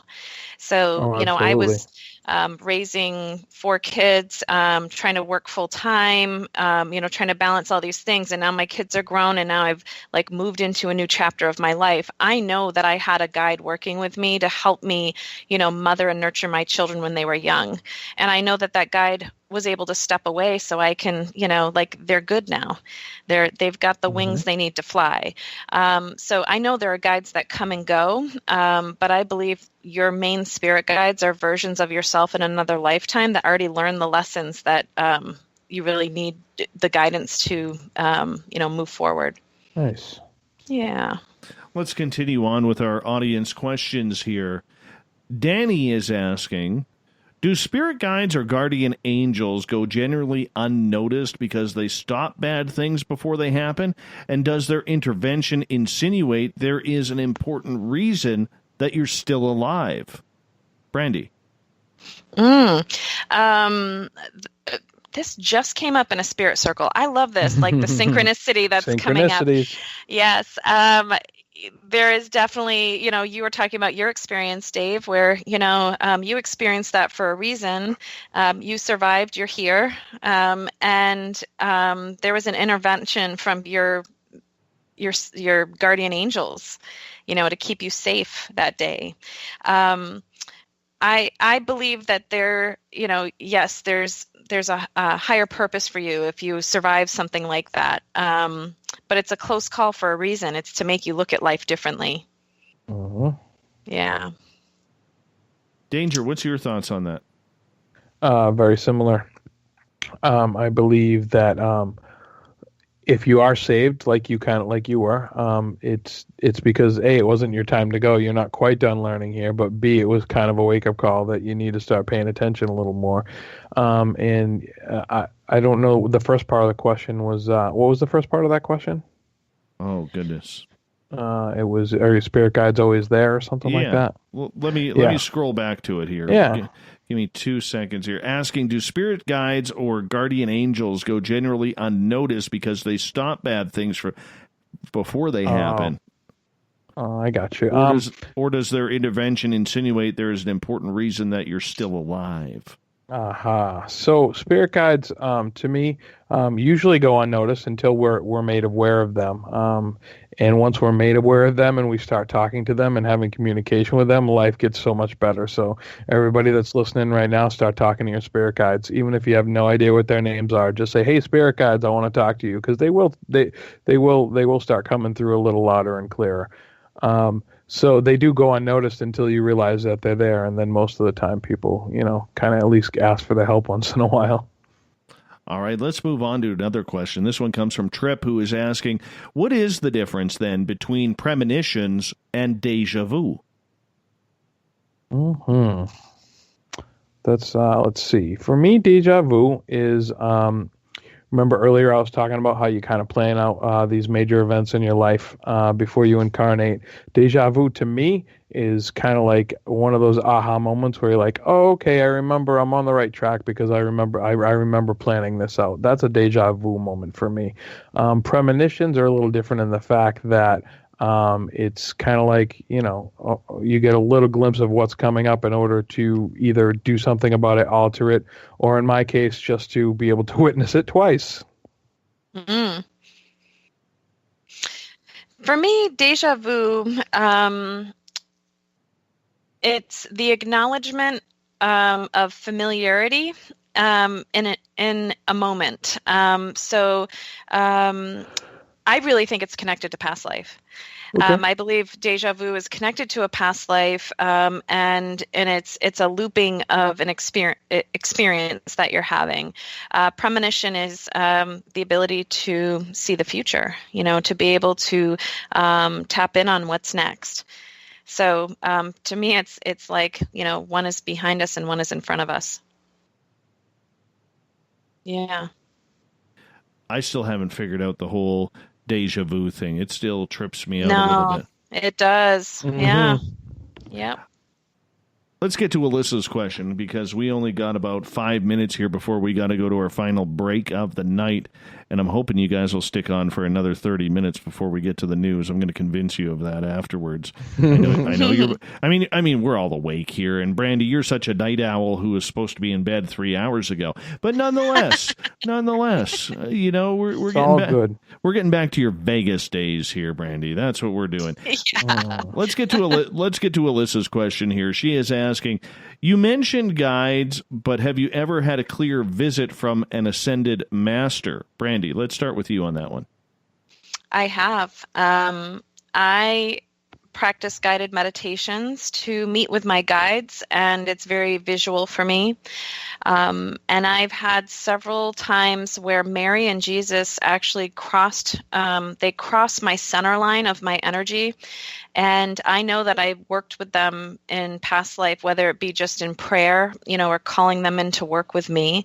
And I also work with clients who have a very strong religious foundation. And when I tune in for them, they actually have ascended masters that come in and become their communicators. Mother Mary comes in for this one woman every single time I connect with her. It's just instant.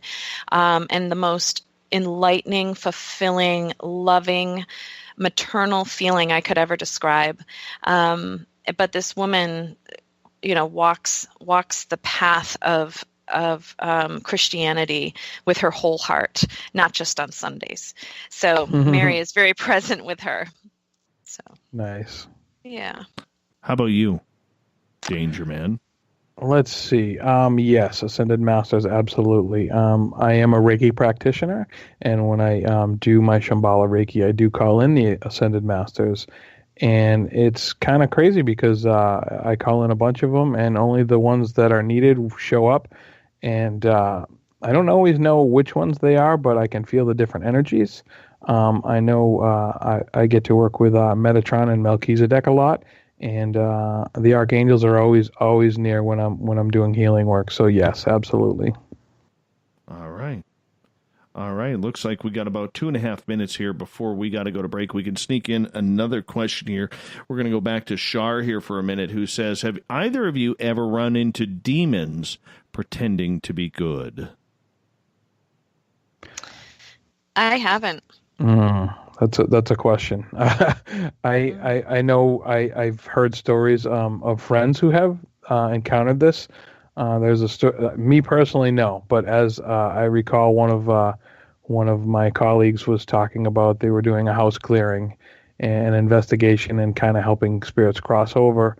And this little kid came up to her and was crying, and couldn't find his mother or whatever it was. So she kind of bent down to console this little spirit child, and it wasn't a spirit child. It was a creature of the dark, we'll say, and it lashed out and tried to attack her. So I haven't personally experienced it, but that story was close enough to home for me to try and not fall into that.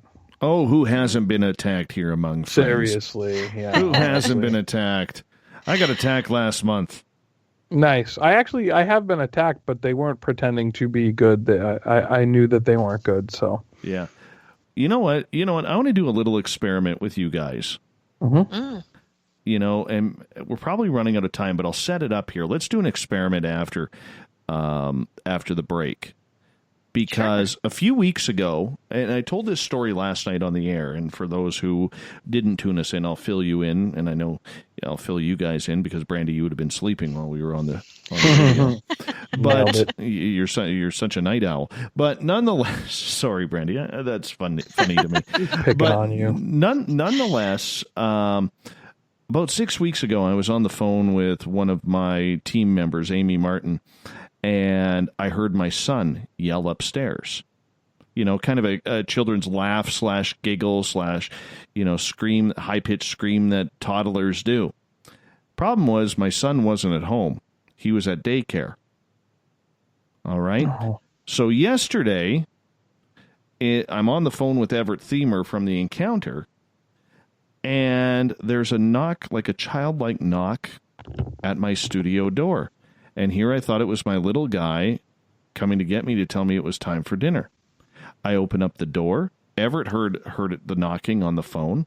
I open up the door. There is no child around. So I go upstairs and I say, "Where's Colby?" "Well, he's been up here." I said, "Was he just downstairs?" And they were like, "No." I'm like, Well, there was just some knocking at the door on the studio. So I think I have a little ghost running around my house. So I'm going to ask you guys about that when we get back from the break. Brandie Wells, Danger T, our guest tonight on Spaced Out Radio. We're talking all things intuitive. We're going to get more into the paranormal side for the next 30 minutes before Everett Thiemer comes on for Faux News Fridays right here on Spaced Out Radio. Are you tired of being blocked, shadow banned, or placed in jail for simply posting your thoughts on social media? Social Media Freedom can take care of that for you.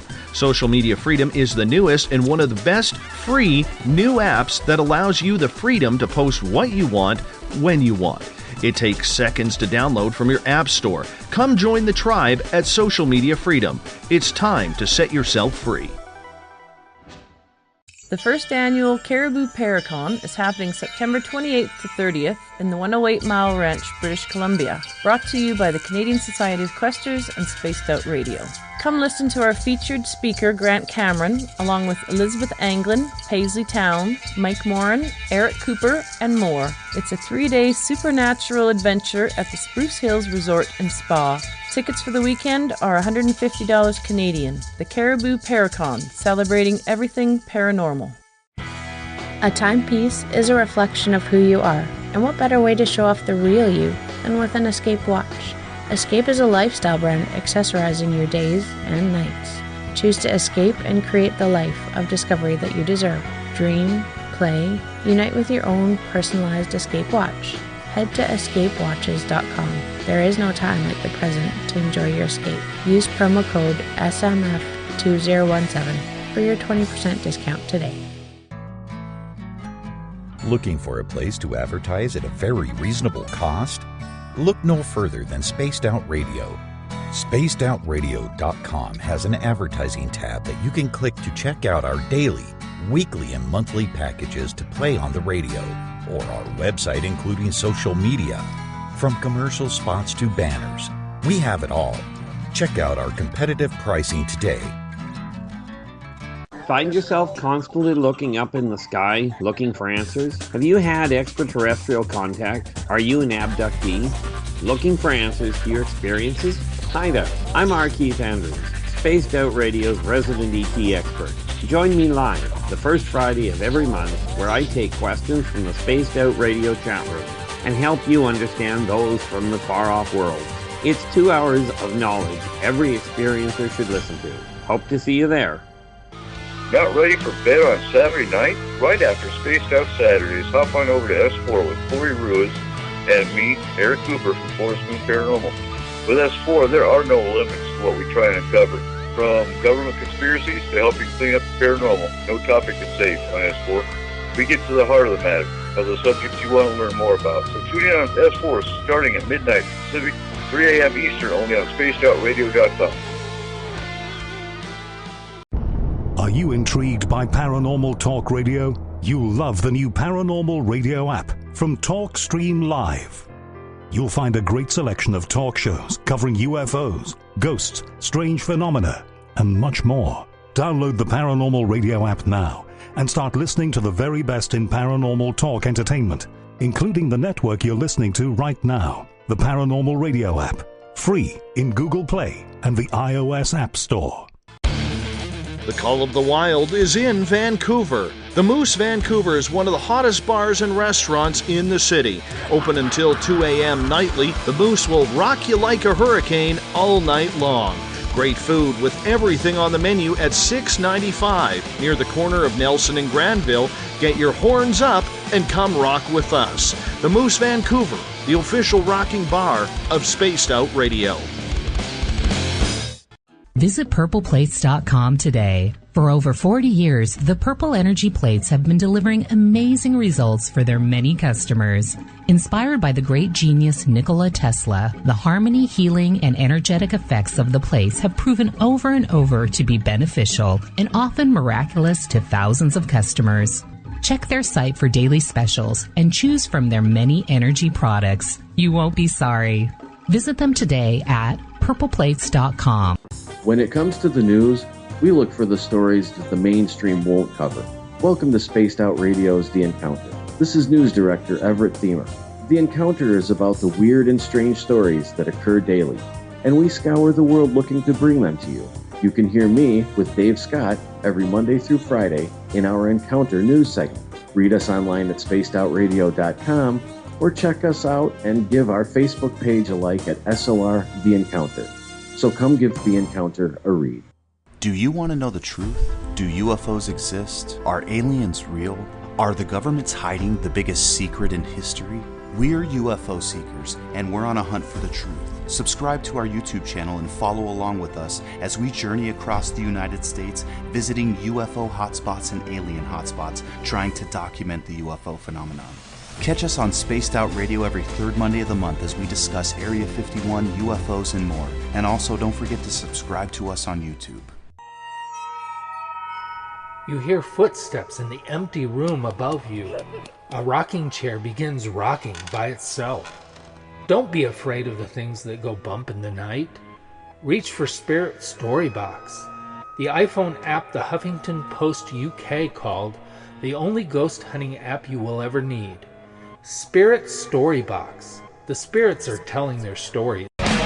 From the mile-high state of Colorado, sharing our signal around the world, I invite you to Spaced Out Sundays.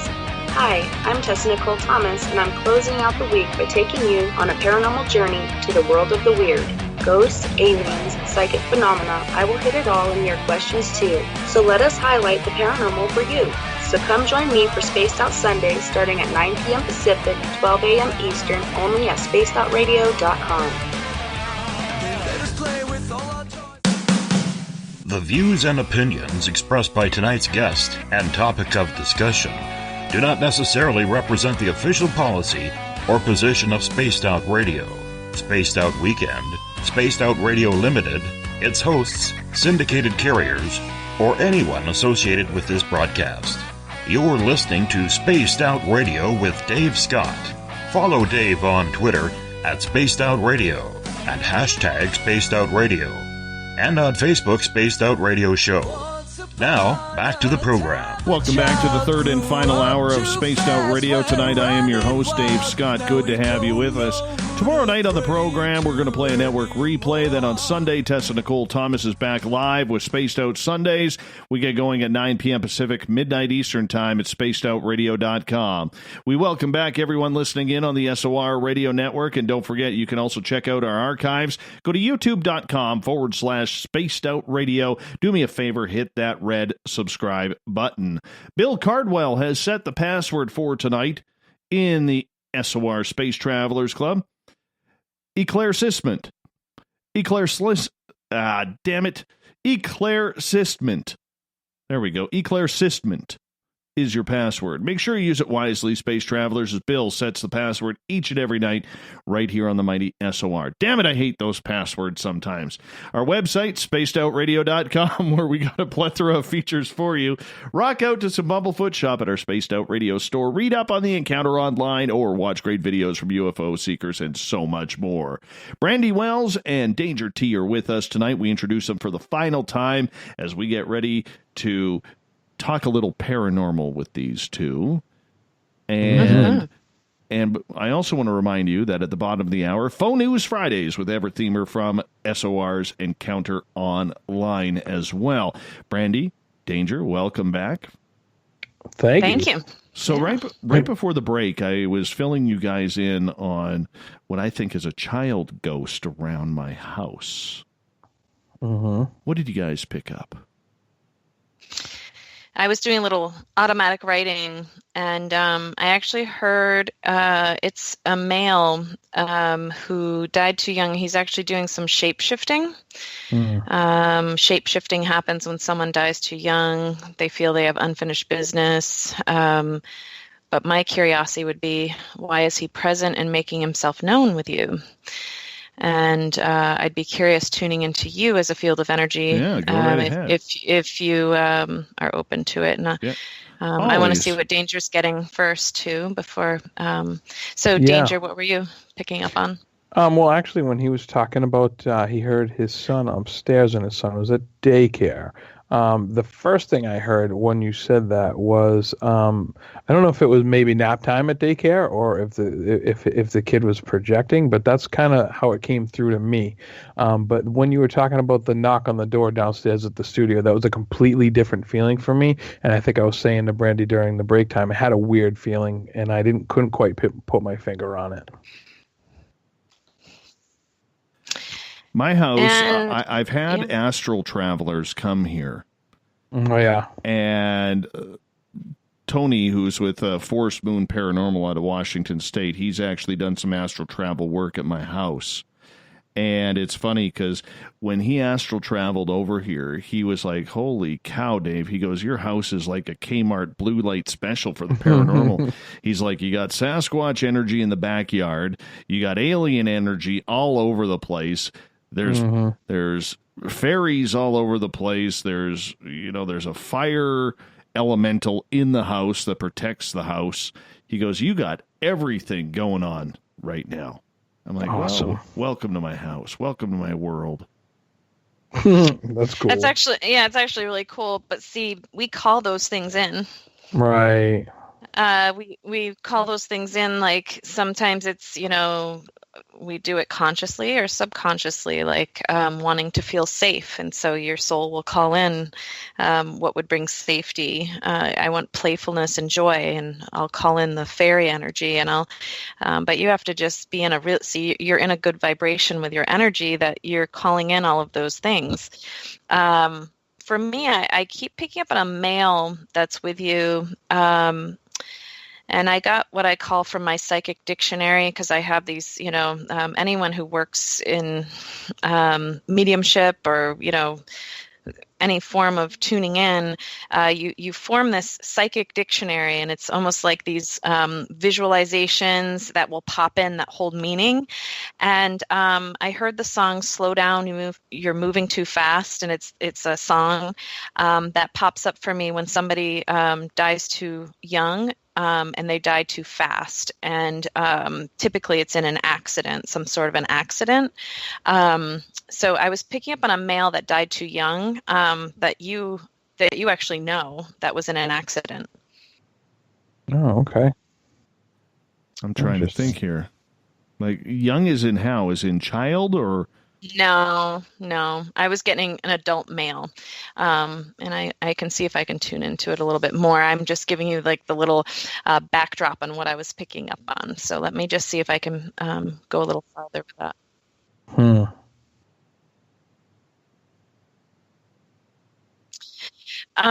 This male looks like he's in his late 50s, early 60s, so it's very visual for me. He has facial hair.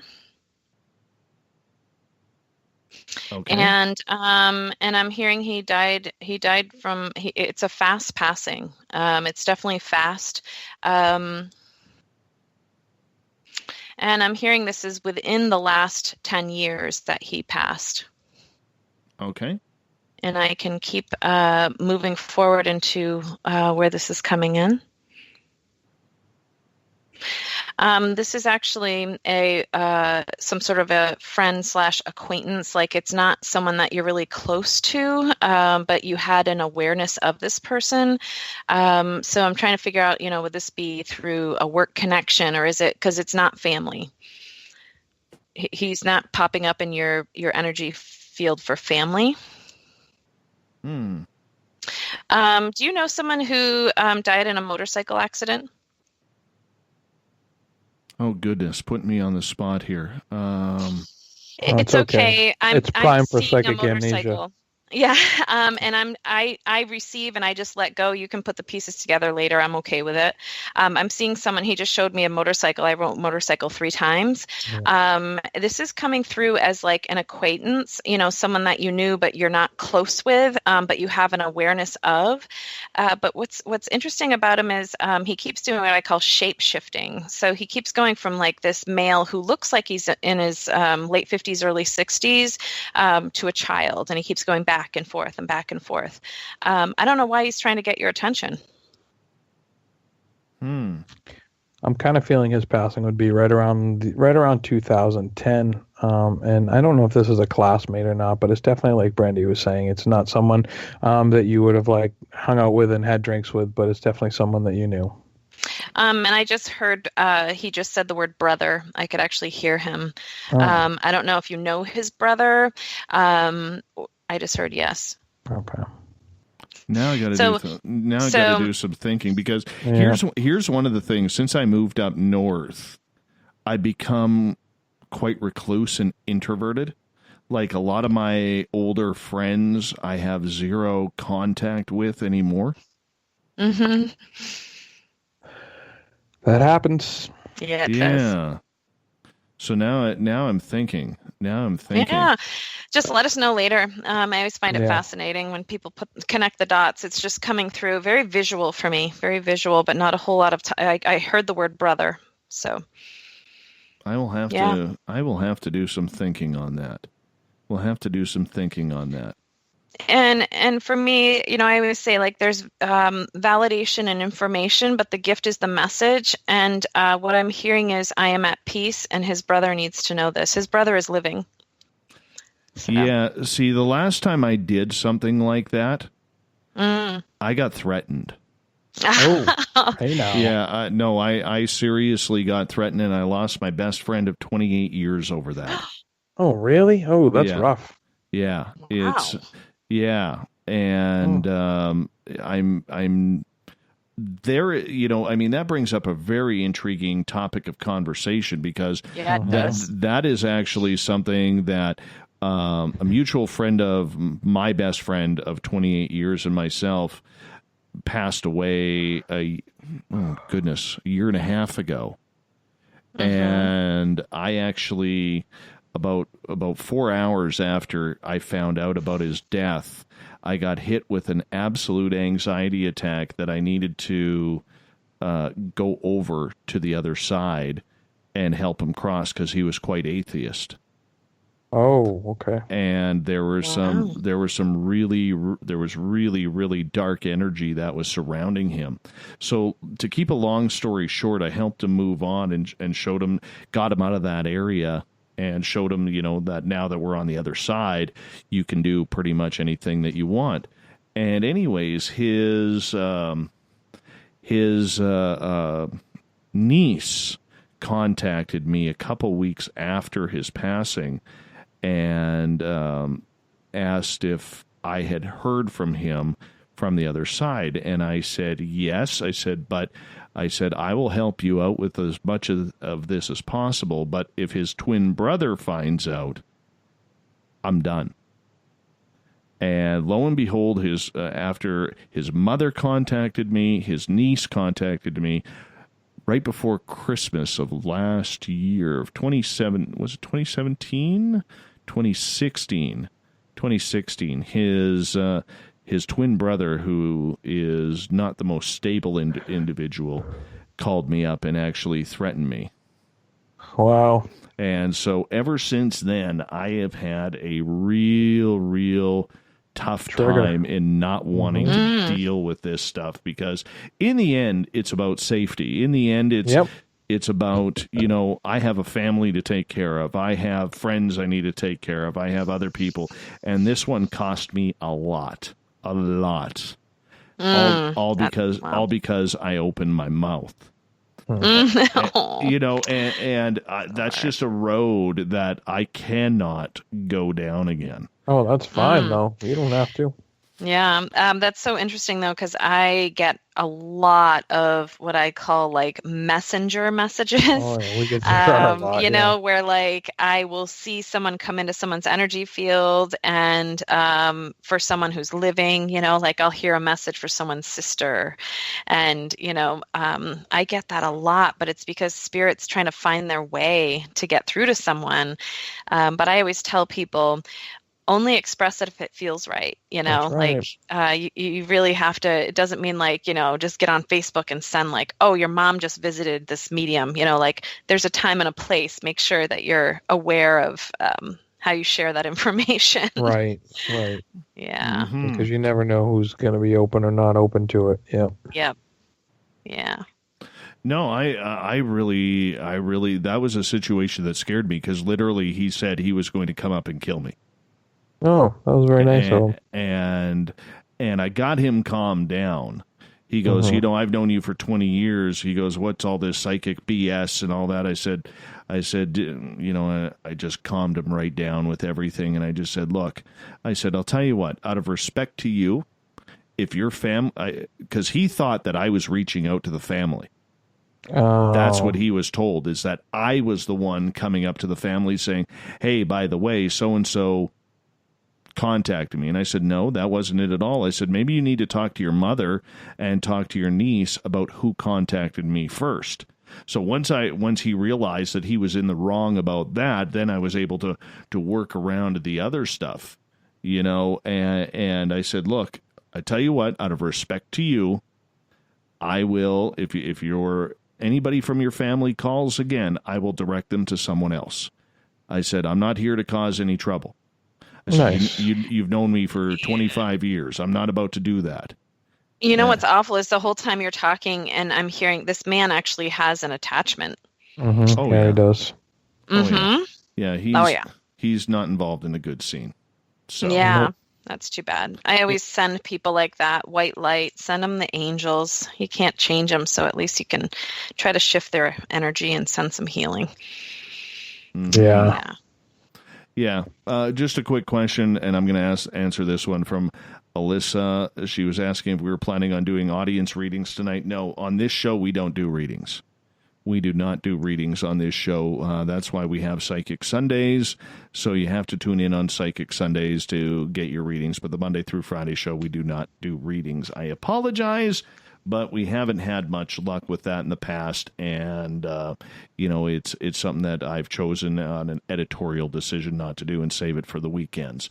So nonetheless, when it comes to the paranormal, and it comes to premonitions, it comes to seeing things and intuition, I always got a lot of people who ask, what's the first thing you look for? And the quickest piece of advice that I could always give someone, and I'm curious your opinion on this, Danger, is, when you see something move onto the corner of your eye, your mind automatically, tries to dismiss it.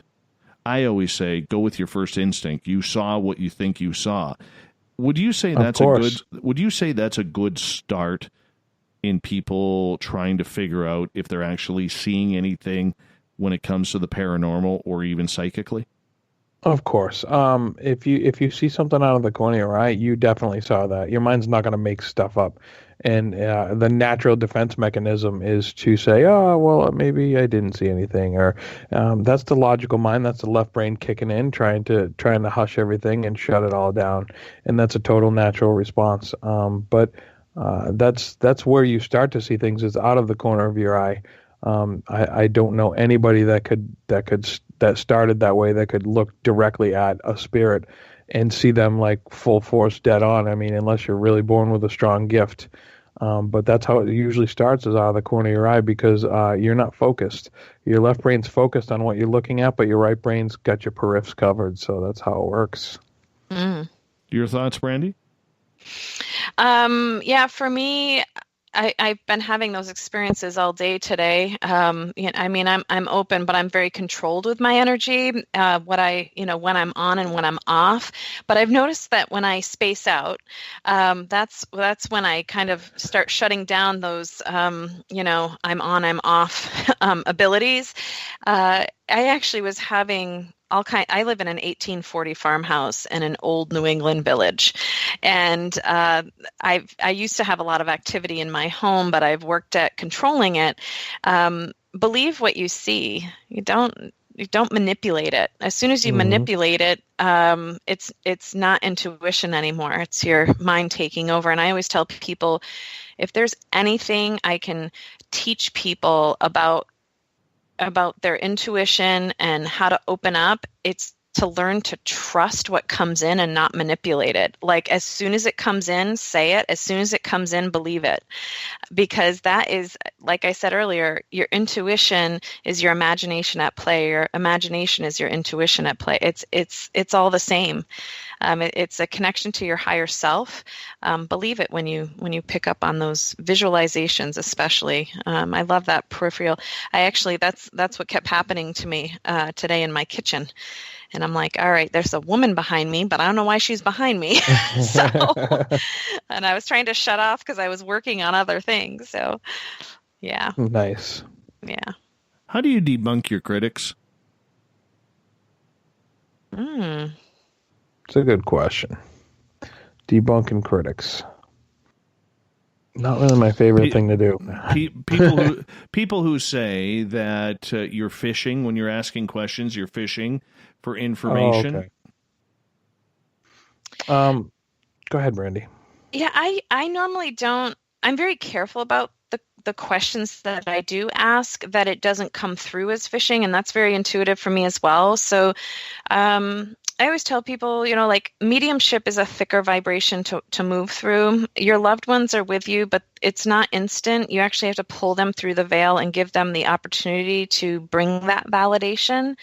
But the validation comes through the flow of energy. So if I'm seeing an elderly woman on your left side, which means your mother side of your energy, I need to hear from someone, yes. And it helps open up that next thing. I don't ask questions. I more make statements, but I think that's come with practice. And I seriously just ask for validation to keep me going to that next thing. But I feel that has come with time. So, yeah. But there are critics everywhere. Of course. I mean, there are people who flat out,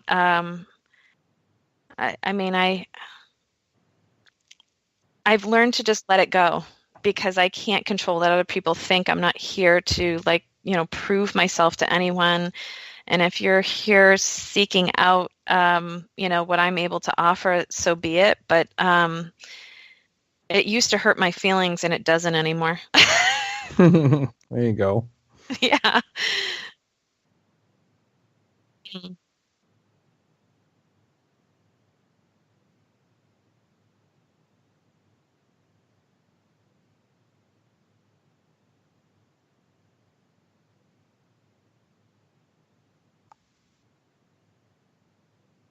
Yeah.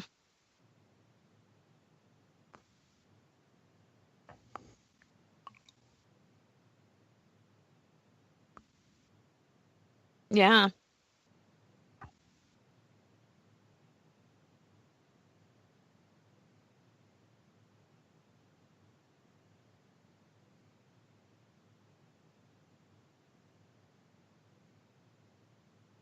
Uh-huh. Yep. Yeah, so it's the same here. Yep. Right. I forgot to. I apologize. I forgot to turn my mic on there. It's really weird, but because I can hear myself in the headphones, but I got to hit the button. So I apologize to everybody out there. That was my bad rookie mistake on my part. Rookie mistake. But no, what I'm saying, and I'll say this in regards to the whole phishing thing. Okay, they're looking for a reaction. They are looking for something, to say, well, you're trying to lead that person down a road. But, when I've read people, I have looked for, I read people with my eyes closed. I'm not even looking at them. I'm looking at the ceiling, or I've got my eyes closed or something. I'm not trying to judge, their facial expressions or anything like that. I'm searching the energy that I am trying to pick up with, whether it's yes or no. And there's been times where I've actually told clients, you gotta shut up right now. Absolutely. Yeah. Absolutely. So I mean, how do you, in that end, how do you, face your critics and say, look, what's phishing comparatively to trying to pick something up on an energetic level? I mean, it's something they won't understand. Right. They don't. I talk about it the whole time. I am like the most talkative, interactive reader, and I always tell people I am an interactive reader. I don't. If someone sits there completely quiet, I like hearing yes, no, yes, no. But I also have found that as people see my style of reading, they open up more and they understand. Like I'm truly just trying to open up for message. So when somebody, once I hook into connecting with a loved one, or, hearing, yeah, your house is going to sell and this, and this needs to happen, then conversation opens, and it's really fascinating because then message really starts flowing. Mm-hmm. So, it's all energy. It's all energy. I forgot a question from John on Twitter, and he's snarking me for it, so I'm gonna bring this in here. So John on Twitter at #SpacedOutRadio is asking, what is his path of least resistance? Meaning? What? Yeah. What is his path of least resistance? Does he want us to read for him? I'm a little baffled here because we don't really do readings on this show. So, knowing that he asked that question about an hour and a half ago, and it's totally my bad. Honestly, I skipped right over it. I know I gave it a like, but I just kind of skipped right over it. But John's good people, so I like to try and make sure. So I apologize, John. That's my bad. But path of least resistance. I'm going to answer. I'm going to answer this one. All right. Path of least resistance. Shut down walking. That's what I plan on doing. My Freedom 55 is shutting down walking. Because if they don't have hoverboard or hover recliners by then, I'm just not moving. That's just enough. Fair enough. Just enough. And get a scooter. Get a scooter. And for me, when you said the name John, that chord of energy came in for me. And I'm hearing he's not using his methodical mind to its fullest potential. So I don't know what that's about. But to me, it's like creative implementation with the methodical mind. Yeah. It feels like he's not challenging himself enough in his work. Yeah, there's a little law of attraction coming through around this too for me. So yeah, that makes sense. Not a problem. We only got a couple minutes left with you guys. This has been a lot of fun. Do me a favor, take a minute or so to tell us about your radio show, guys. Sure. So our show is on AskOneRadio.com. It is an international psychic network, and our show is called Soul Central. And we really enjoy our show because we connect to other spiritualists, and we have a new guest on our show every week. We are seeking guests all the time as well. Our show is really short, though. It is not 3 hours long, Dave. No. It's a half-hour show, and it's 9:30 p.m., and we are over here on the East Coast, 9:30 p.m. Eastern Time. Danger, what else? Yeah, well, it's a half-hour show. We like to have guests, like you said. We do a little guest interview for the first 10-15 minutes, and then we go ahead and take 2 callers, and we do 2 on-air readings right there live. And depending on who our guest is, they can either help us read or they can sign off, and Brandie and I can just tag team the reading. Either way, it goes pretty awesome, and everybody gets cool messages, and everybody learns something. It's pretty good little half hour. Mm-hmm. Excellent. And we will be live too, Dave, please. real quick. We're doing a live show July 25th at the Bull Run Restaurant in Shirley, Mass. And our website is called thepsychicandthemedium.com. And that's where you can find out about individual readings with either of us, having readings together with us, or checking out our show. And once again, I want to remind everyone, we really take pride in supporting the American Foundation for Suicide Prevention. So check out that show July 25th. Wonderful. Once again, give us a website where your show is on and when. Our show is on AskOneRadio.com, 9:30 p.m. Eastern Time, USA, and it's called Soul Central with Brandie and Danger. And our website is thepsychicandthemedium.com. Awesome. I've had a lot of fun tonight, guys. Thank you so much. Us too, Dave. It's been absolute blast. So I appreciate you guys taking the time, and thank you so much for being on Spaced Out Radio. I'm going to bring you guys back in a few months. I want to do this again. This was just a lot of fun. Love and light to you, Dave. Thank you. Thank you. We'll talk to you very soon. Coming up next, Faux News Fridays from The Encounter and Everett Themer. This is the winter of our lives. We come to play the final scene. The curtains closing in the darkness we expose what lies beneath. We're encountering The Encounter tonight with Everett Themer as we take a look around the world at the news of the day.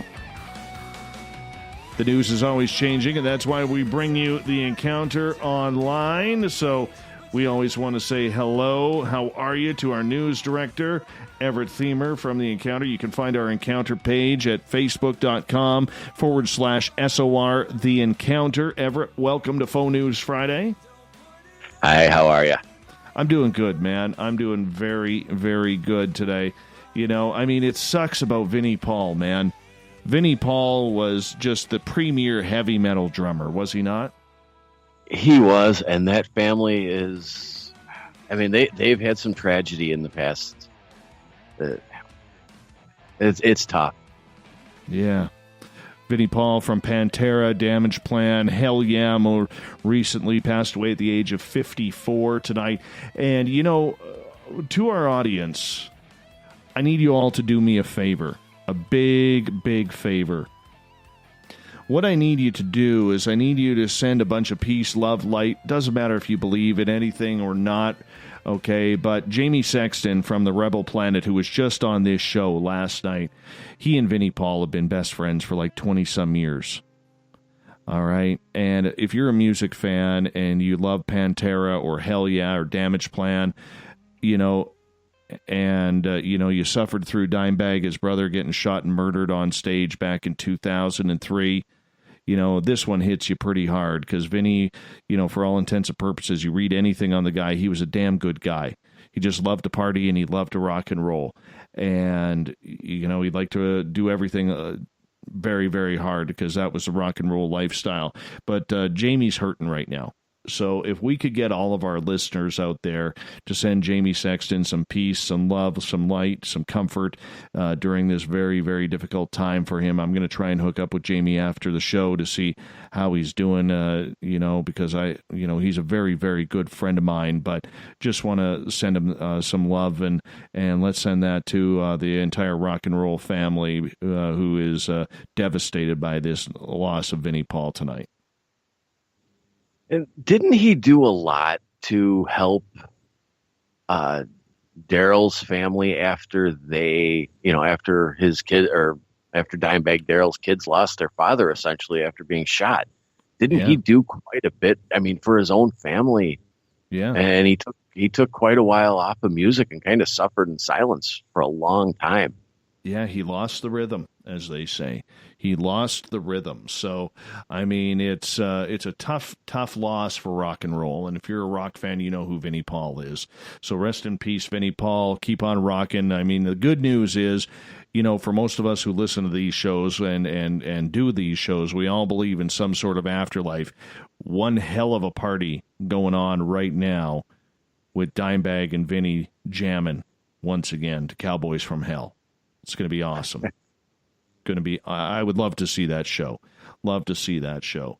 Everett, every Friday night you come on in here, and we just started this whole encounter thing last week, but we decided on Friday nights to make it Faux News Friday, where we take a look at fake news. And the reason why we do that is we look at this as an education to our audience who has often asked me, you, and others, how do we tell what is real news and what is fake news? Do you want me to comment on that? I would love for you to do that. Like we've said many times, do your research. If one site is reporting it, it's not necessarily true. If 5 or 6 sites and the mainstream media start to pick up on it, then it's likely true. I don't think you can rely on any one site to get your news from. And I think that we had, in fact, I messaged you this during the show. I use a website that rates all the other news sites or all the news sites based on their accuracy and their bias and what way they lean on different things.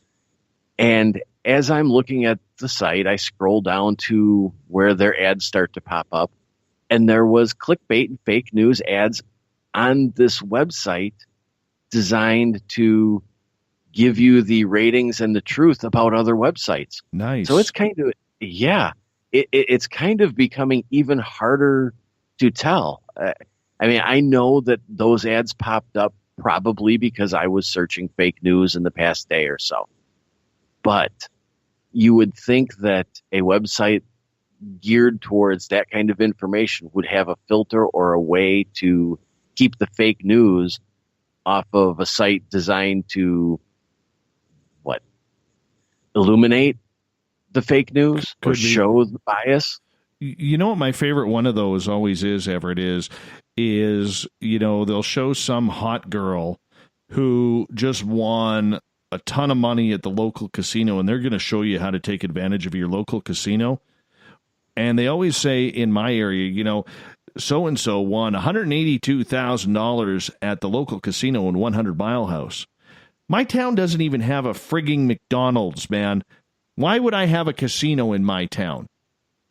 I'm going to click on that one the next time I see it. It's been popping up probably a few times a day, and I've never clicked on that one. But now I'm going to have to. just to see where it takes me. Let me know how that goes, because it always trips me out. Always trips me out. All right, let's get to the stories. What's our first one for the day? Okay. Well, the conspiracy blog, yournewswire.com, has been claiming that the volcanic activity in Hawaii is the result of fracking. They claim that this fracking is being done by a geothermal energy plant named the Puna Thermal Venture. And they're claiming that it's being done deliberately to create a geological process which would cause lava to flow and drain from Kilauea's summit so as to create a large new vent that would destabilize the geology and trigger a major collapse in the fault system. And the whole purpose of making that geologic change is to create a tsunami that would disrupt the economic systems of the world. Wow. That's reaching. It reaches so far as they even, of course, tie in the Rockefellers to this. At one point, they claimed that the Rockefellers had an interest in this geothermal energy company. So it really has nothing to do with the fact that the islands of Hawaii are all volcanic. They are created by volcanoes erupting over millennia in order to create that beautiful paradise there. So it has nothing to do with Mother Nature expanding her land. Don't be silly. Oh, okay. All right. This is capitalist. This is capitalists trying to control the world. Which one makes more sense? Well, I mean, if there's ever a way to get the Rockefellers or the Rothschilds thrown into a scenario, this may be the most ridiculous one that I have heard, that they are now causing volcanoes to erupt. Exactly. And just as a side note, and I have to thank Gail for bringing this story to my attention again. Yeah. Gemstones are not raining down from the skies around this volcano. Are you sure? There are stories, and I saw them and I kind of ignored them, but there are stories out there that this, I believe it's called olivite, is raining down from the skies. And the truth is, it's just something that's in the lava. It can be picked out or pried out or chipped out, but it is not raining from the skies. Wow. Story number two. This one's, because that previous one, I mean, we could go all night on that one. That's just dumb. Could. That's just dumb. Speaking of dumb, we're going to go to Justin Trudeau. Oh, I love me some of this. I'm excited now. There's a meme out there circulating of him that attributes a quote to him that says, "We don't need U.S. farmers anymore. We have grocery stores." At first, I thought it was real news because it sounds like something he would say, but right, it's not. It was started by QAnon News, and they spread those, everything from Pizzagate to. I believe that they're even spreading some stuff right now about Donald Trump is not being investigated. He is, in fact, working with them as a informant and allowing them to investigate him or appear to investigate him to help drain the swamp, even if it costs him his reputation. Weird.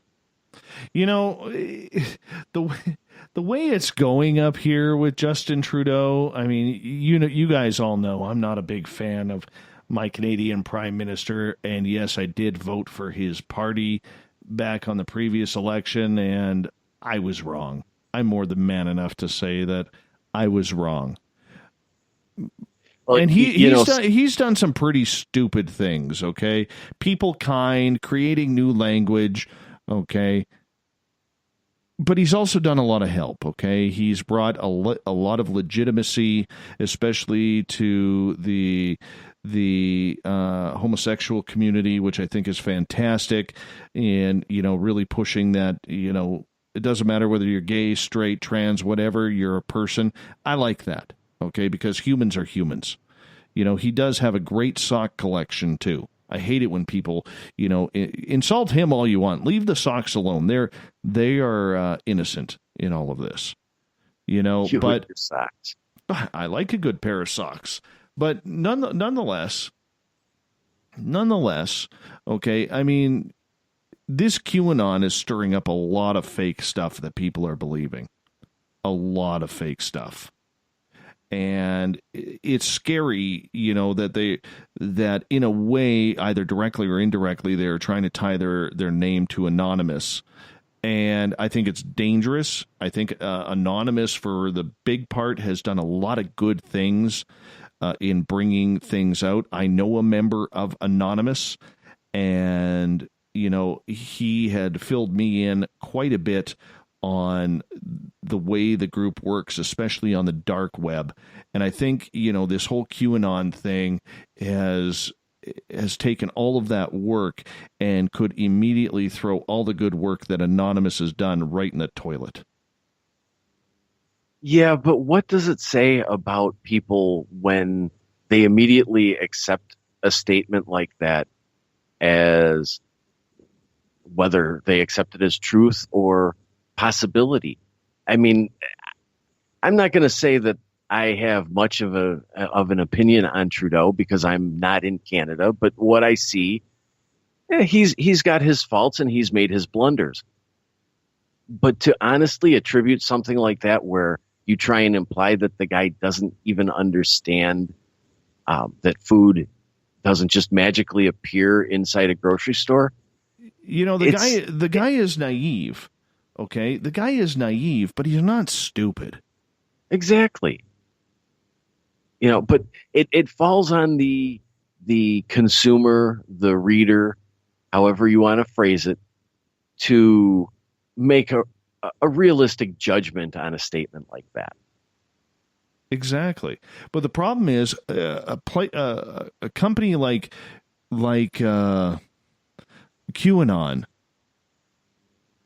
looks at the way the voter population is right now, and politics hasn't been this segregated in eons, dude, in eons. And, all of these fake news sites are taking advantage of people because all you need to do now is nobody reads a quote. They only read a headline now. Nobody reads the story anymore. So if you want to get caught, sharing this fake news, just read the headline. Don't read the story. Just read the headline. Oh, but if you do read the story and you compare it, if you compare the style of fake news journalism or fake news writing to real journalism, fake news uses a lot of emotional power words and they play on people's fears versus really reporting facts. Exactly. My friend, I think we got time for one more before we got to get to the thought of the day. Okay. Since it's Friday and statistically some of us are probably going to spend some time in jail this weekend, I just want to leave you with something that we can hope to aspire to be better than. In Putnam, Florida, this gentleman, Douglas Peter Kelly, was afraid that he had been ripped off in a recent crystal meth purchase that he made. So he contacted the sheriff's office saying that he wanted the drugs tested because he had a bad reaction. The police suggested he come down and they tested the drugs and they found them to be, well, crystal meth. So they arrested him.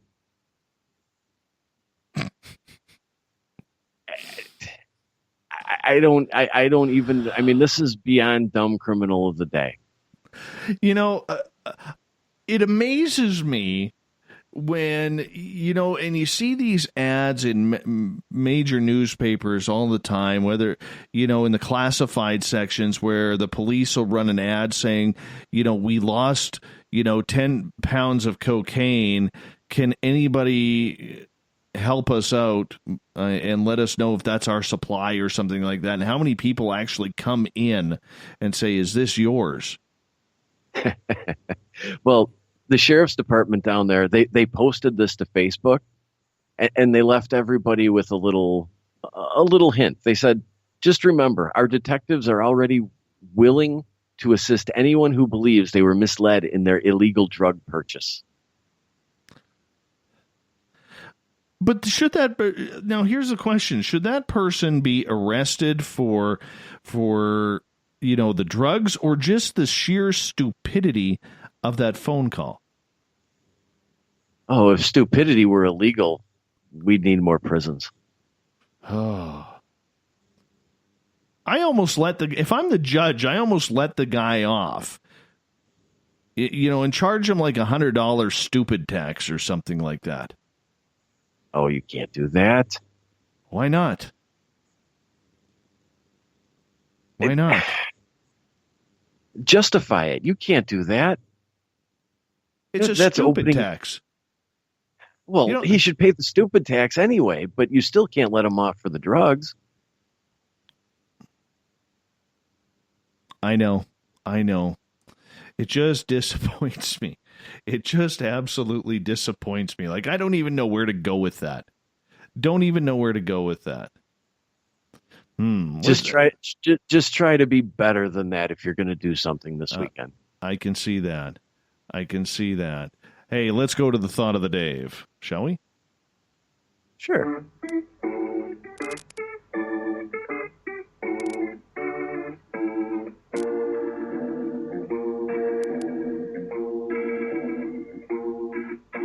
Thought of the Day happens every night at this time, where during the day we ask a question on our Facebook and Twitter accounts, and then we look for your responses. So today's Thought of the Day is as followed. Tell me about a premonition you had that came true. And we had a number of people actually comment on this, which is always a lot of fun when we get the audience participation in this show.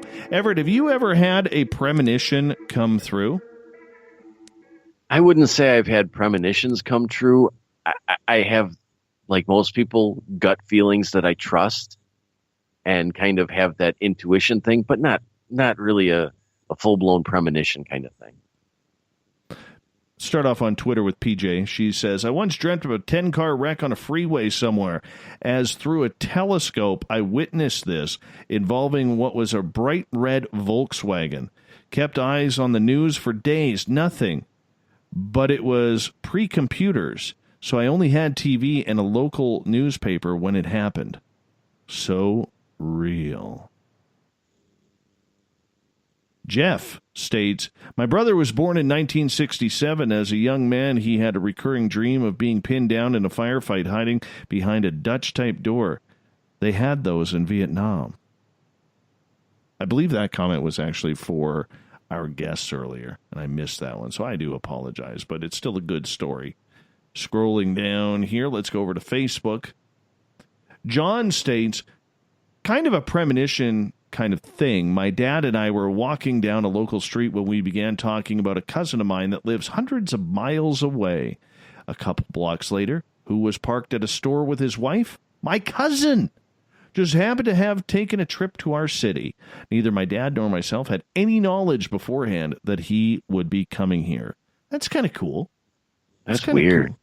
It's kind of cool when that happens. Need more of that. Danny on Twitter, my wife says she had recurring dreams about 9/11 weeks before it happened. A simple white background with two large skyscrapers and then a plane crashing into one of them. She would wake up screaming, filled with fear. She was only 10 at the time and had no idea what the Twin Towers were. Weird. Danny, your wife is young. Didn't a lot of people report something like Yes. that? Kind of like a mass consciousness sort of premonition? Yeah, kind of weird. We actually talked to Brandie and Danger T about that moments ago, about premonitions, and they were saying when you have an event of that size of energy, that can make a lot of people have the same premonition.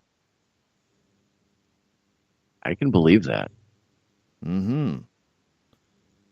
Katie said she had a premonition that her grandfather was going to die soon, and he did.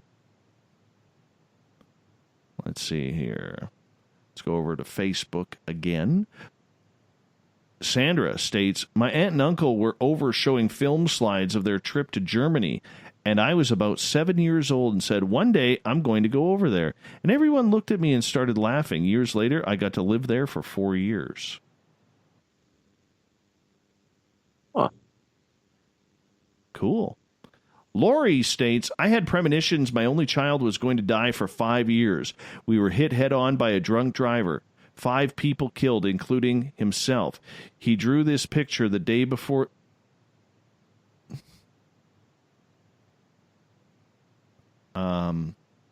He drew this picture the day before the wreck. He knew, too. I highly suggest a book I wrote. I learned on so much about premonitions. It's calling Hitting Fear Head On. It's on Amazon. My son has after-death communication with me now and shows me the ropes on his side.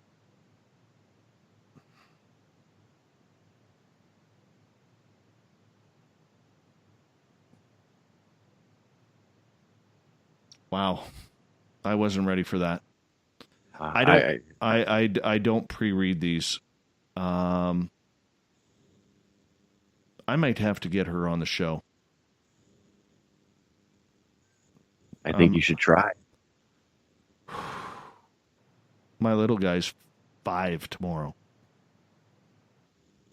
Wow, that one. It's close to home. Wow. Yeah, I wasn't prepared for that. Sorry, everyone. Sometimes this shit gets, this crap gets a little too real. All right, let's move on. Charles, even though I usually post facts and truth, today it is Fun Friday. I gazed into my crystal ball and saw you, Dave, at a Donald Trump rally chanting, Keep America Great. Did my crystal ball lie? Well, yeah, because I'm in Canada. Russ, hey, you used that one before. Oh, wait, unless this is my premonition that came true. That's funny. Vivian, premonition dream of my mother's death. It was very difficult to decide whether to tell all the family members, including my mother, what was about to happen. Took a few months, then it happened. Then another time, I had a more encoded dream about my cat's death. This time, it only took about a week. Let's see. Carrie Mingo from my ghost hunting team. I saw a lady with whom I used to work with, and everything about her was gray. I told a friend who also knew her that she was going to die that night. The next morning, her daughter found her deceased in the kitchen. She had passed from a massive heart attack. Wow. Oh, that's weird. That's creepy. Mike states, I had a premonition of some friend's oldest son dying, and it happened a few months later. He knew he was going to die too and told me. It was an accident, and he fell and broke his neck. When I spent a couple of months in Alaska, I had a vision and heard a loud booming voice telling me that a certain pilot and his passenger were going to die in a plane crash. I saw it happen in the vision, and it did about a week and a half later. They were flying toward the sun, and another plane clipped both of the plane's wings off. Both are long stories and weird as hell. I'm not getting any more of this. This is a depressing way to end the show, man. Holy cow. That, you know what? I'm just going to, this story from this lady, I got to bring her on. Lori Moon Boggs. Do me a favor, everyone. If you're on Amazon, buy her book. I don't know the lady. Okay. This is the first I'm hearing about it. But if you have children, buy that damn book. Just go buy the book. You know? So, I mean, that's, yeah, whatever. Yeah, I'm not going to do the premonition question again. That's just way, way too depressing, my friend. Way too depressing. I can understand that. Wow, Everthemer. Thanks for Faux News Friday. You had me laughing there, my friend. Well, thanks for having me. We will talk to you again for the encounter on Monday night. Tell everybody where they can find the encounter right now. They can find the encounter at on Facebook at SOR The Encounter. There you go. And soon we're going to have our new encounter running up on the website. That is priority number 2. Once priority number 1, the studio is officially up and running the way we need it to do. Website is number 2. So all your news can be found on SOR The Encounter on Facebook. Go there. Want to say a big thank you to Brandie Wells and Danger T coming on for the show tonight. Having a lot of fun talking about intuition, premonitions, psychic ability, the paranormal, and so much more. We got Mr. Ron Bumblefoot THAL rocking in the background with Little Brother is Watching. Bumblefoot is the official music of Spaced Out Radio, rocking us in and out of every single show. Get your horns up for the guitar god himself. This weekend, we're going to play a replay tomorrow night as our quest for a new Saturday host is underway. Sunday night, though, we will be live with Tessa Nicole Thomas and Spaced Out Sundays. Check it on out. It's going to be a great show. Tessa's starting to sound really, really good, so give her the support. She needs it. Special thanks to everyone listening at home, in your cars, at work, wherever you may be. Big thank you to everybody watching on Periscope.tv, on Spreaker. You guys were fantastic. At Twitter at hashtag Spaced Out Radio, and the Veterans Club, the SOR Space Travelers. Thanks for a great show. Thanks for a great week. Thanks for sharing what we do on a nightly basis. Because of you, we're getting bigger and better every single night. Because together, my friends, we own the night. I will talk to you on Monday. Thanks for sharing your week with me. Mr. Bumblefoot, we need a favor. We need you to take us home. Have a good one. Good night.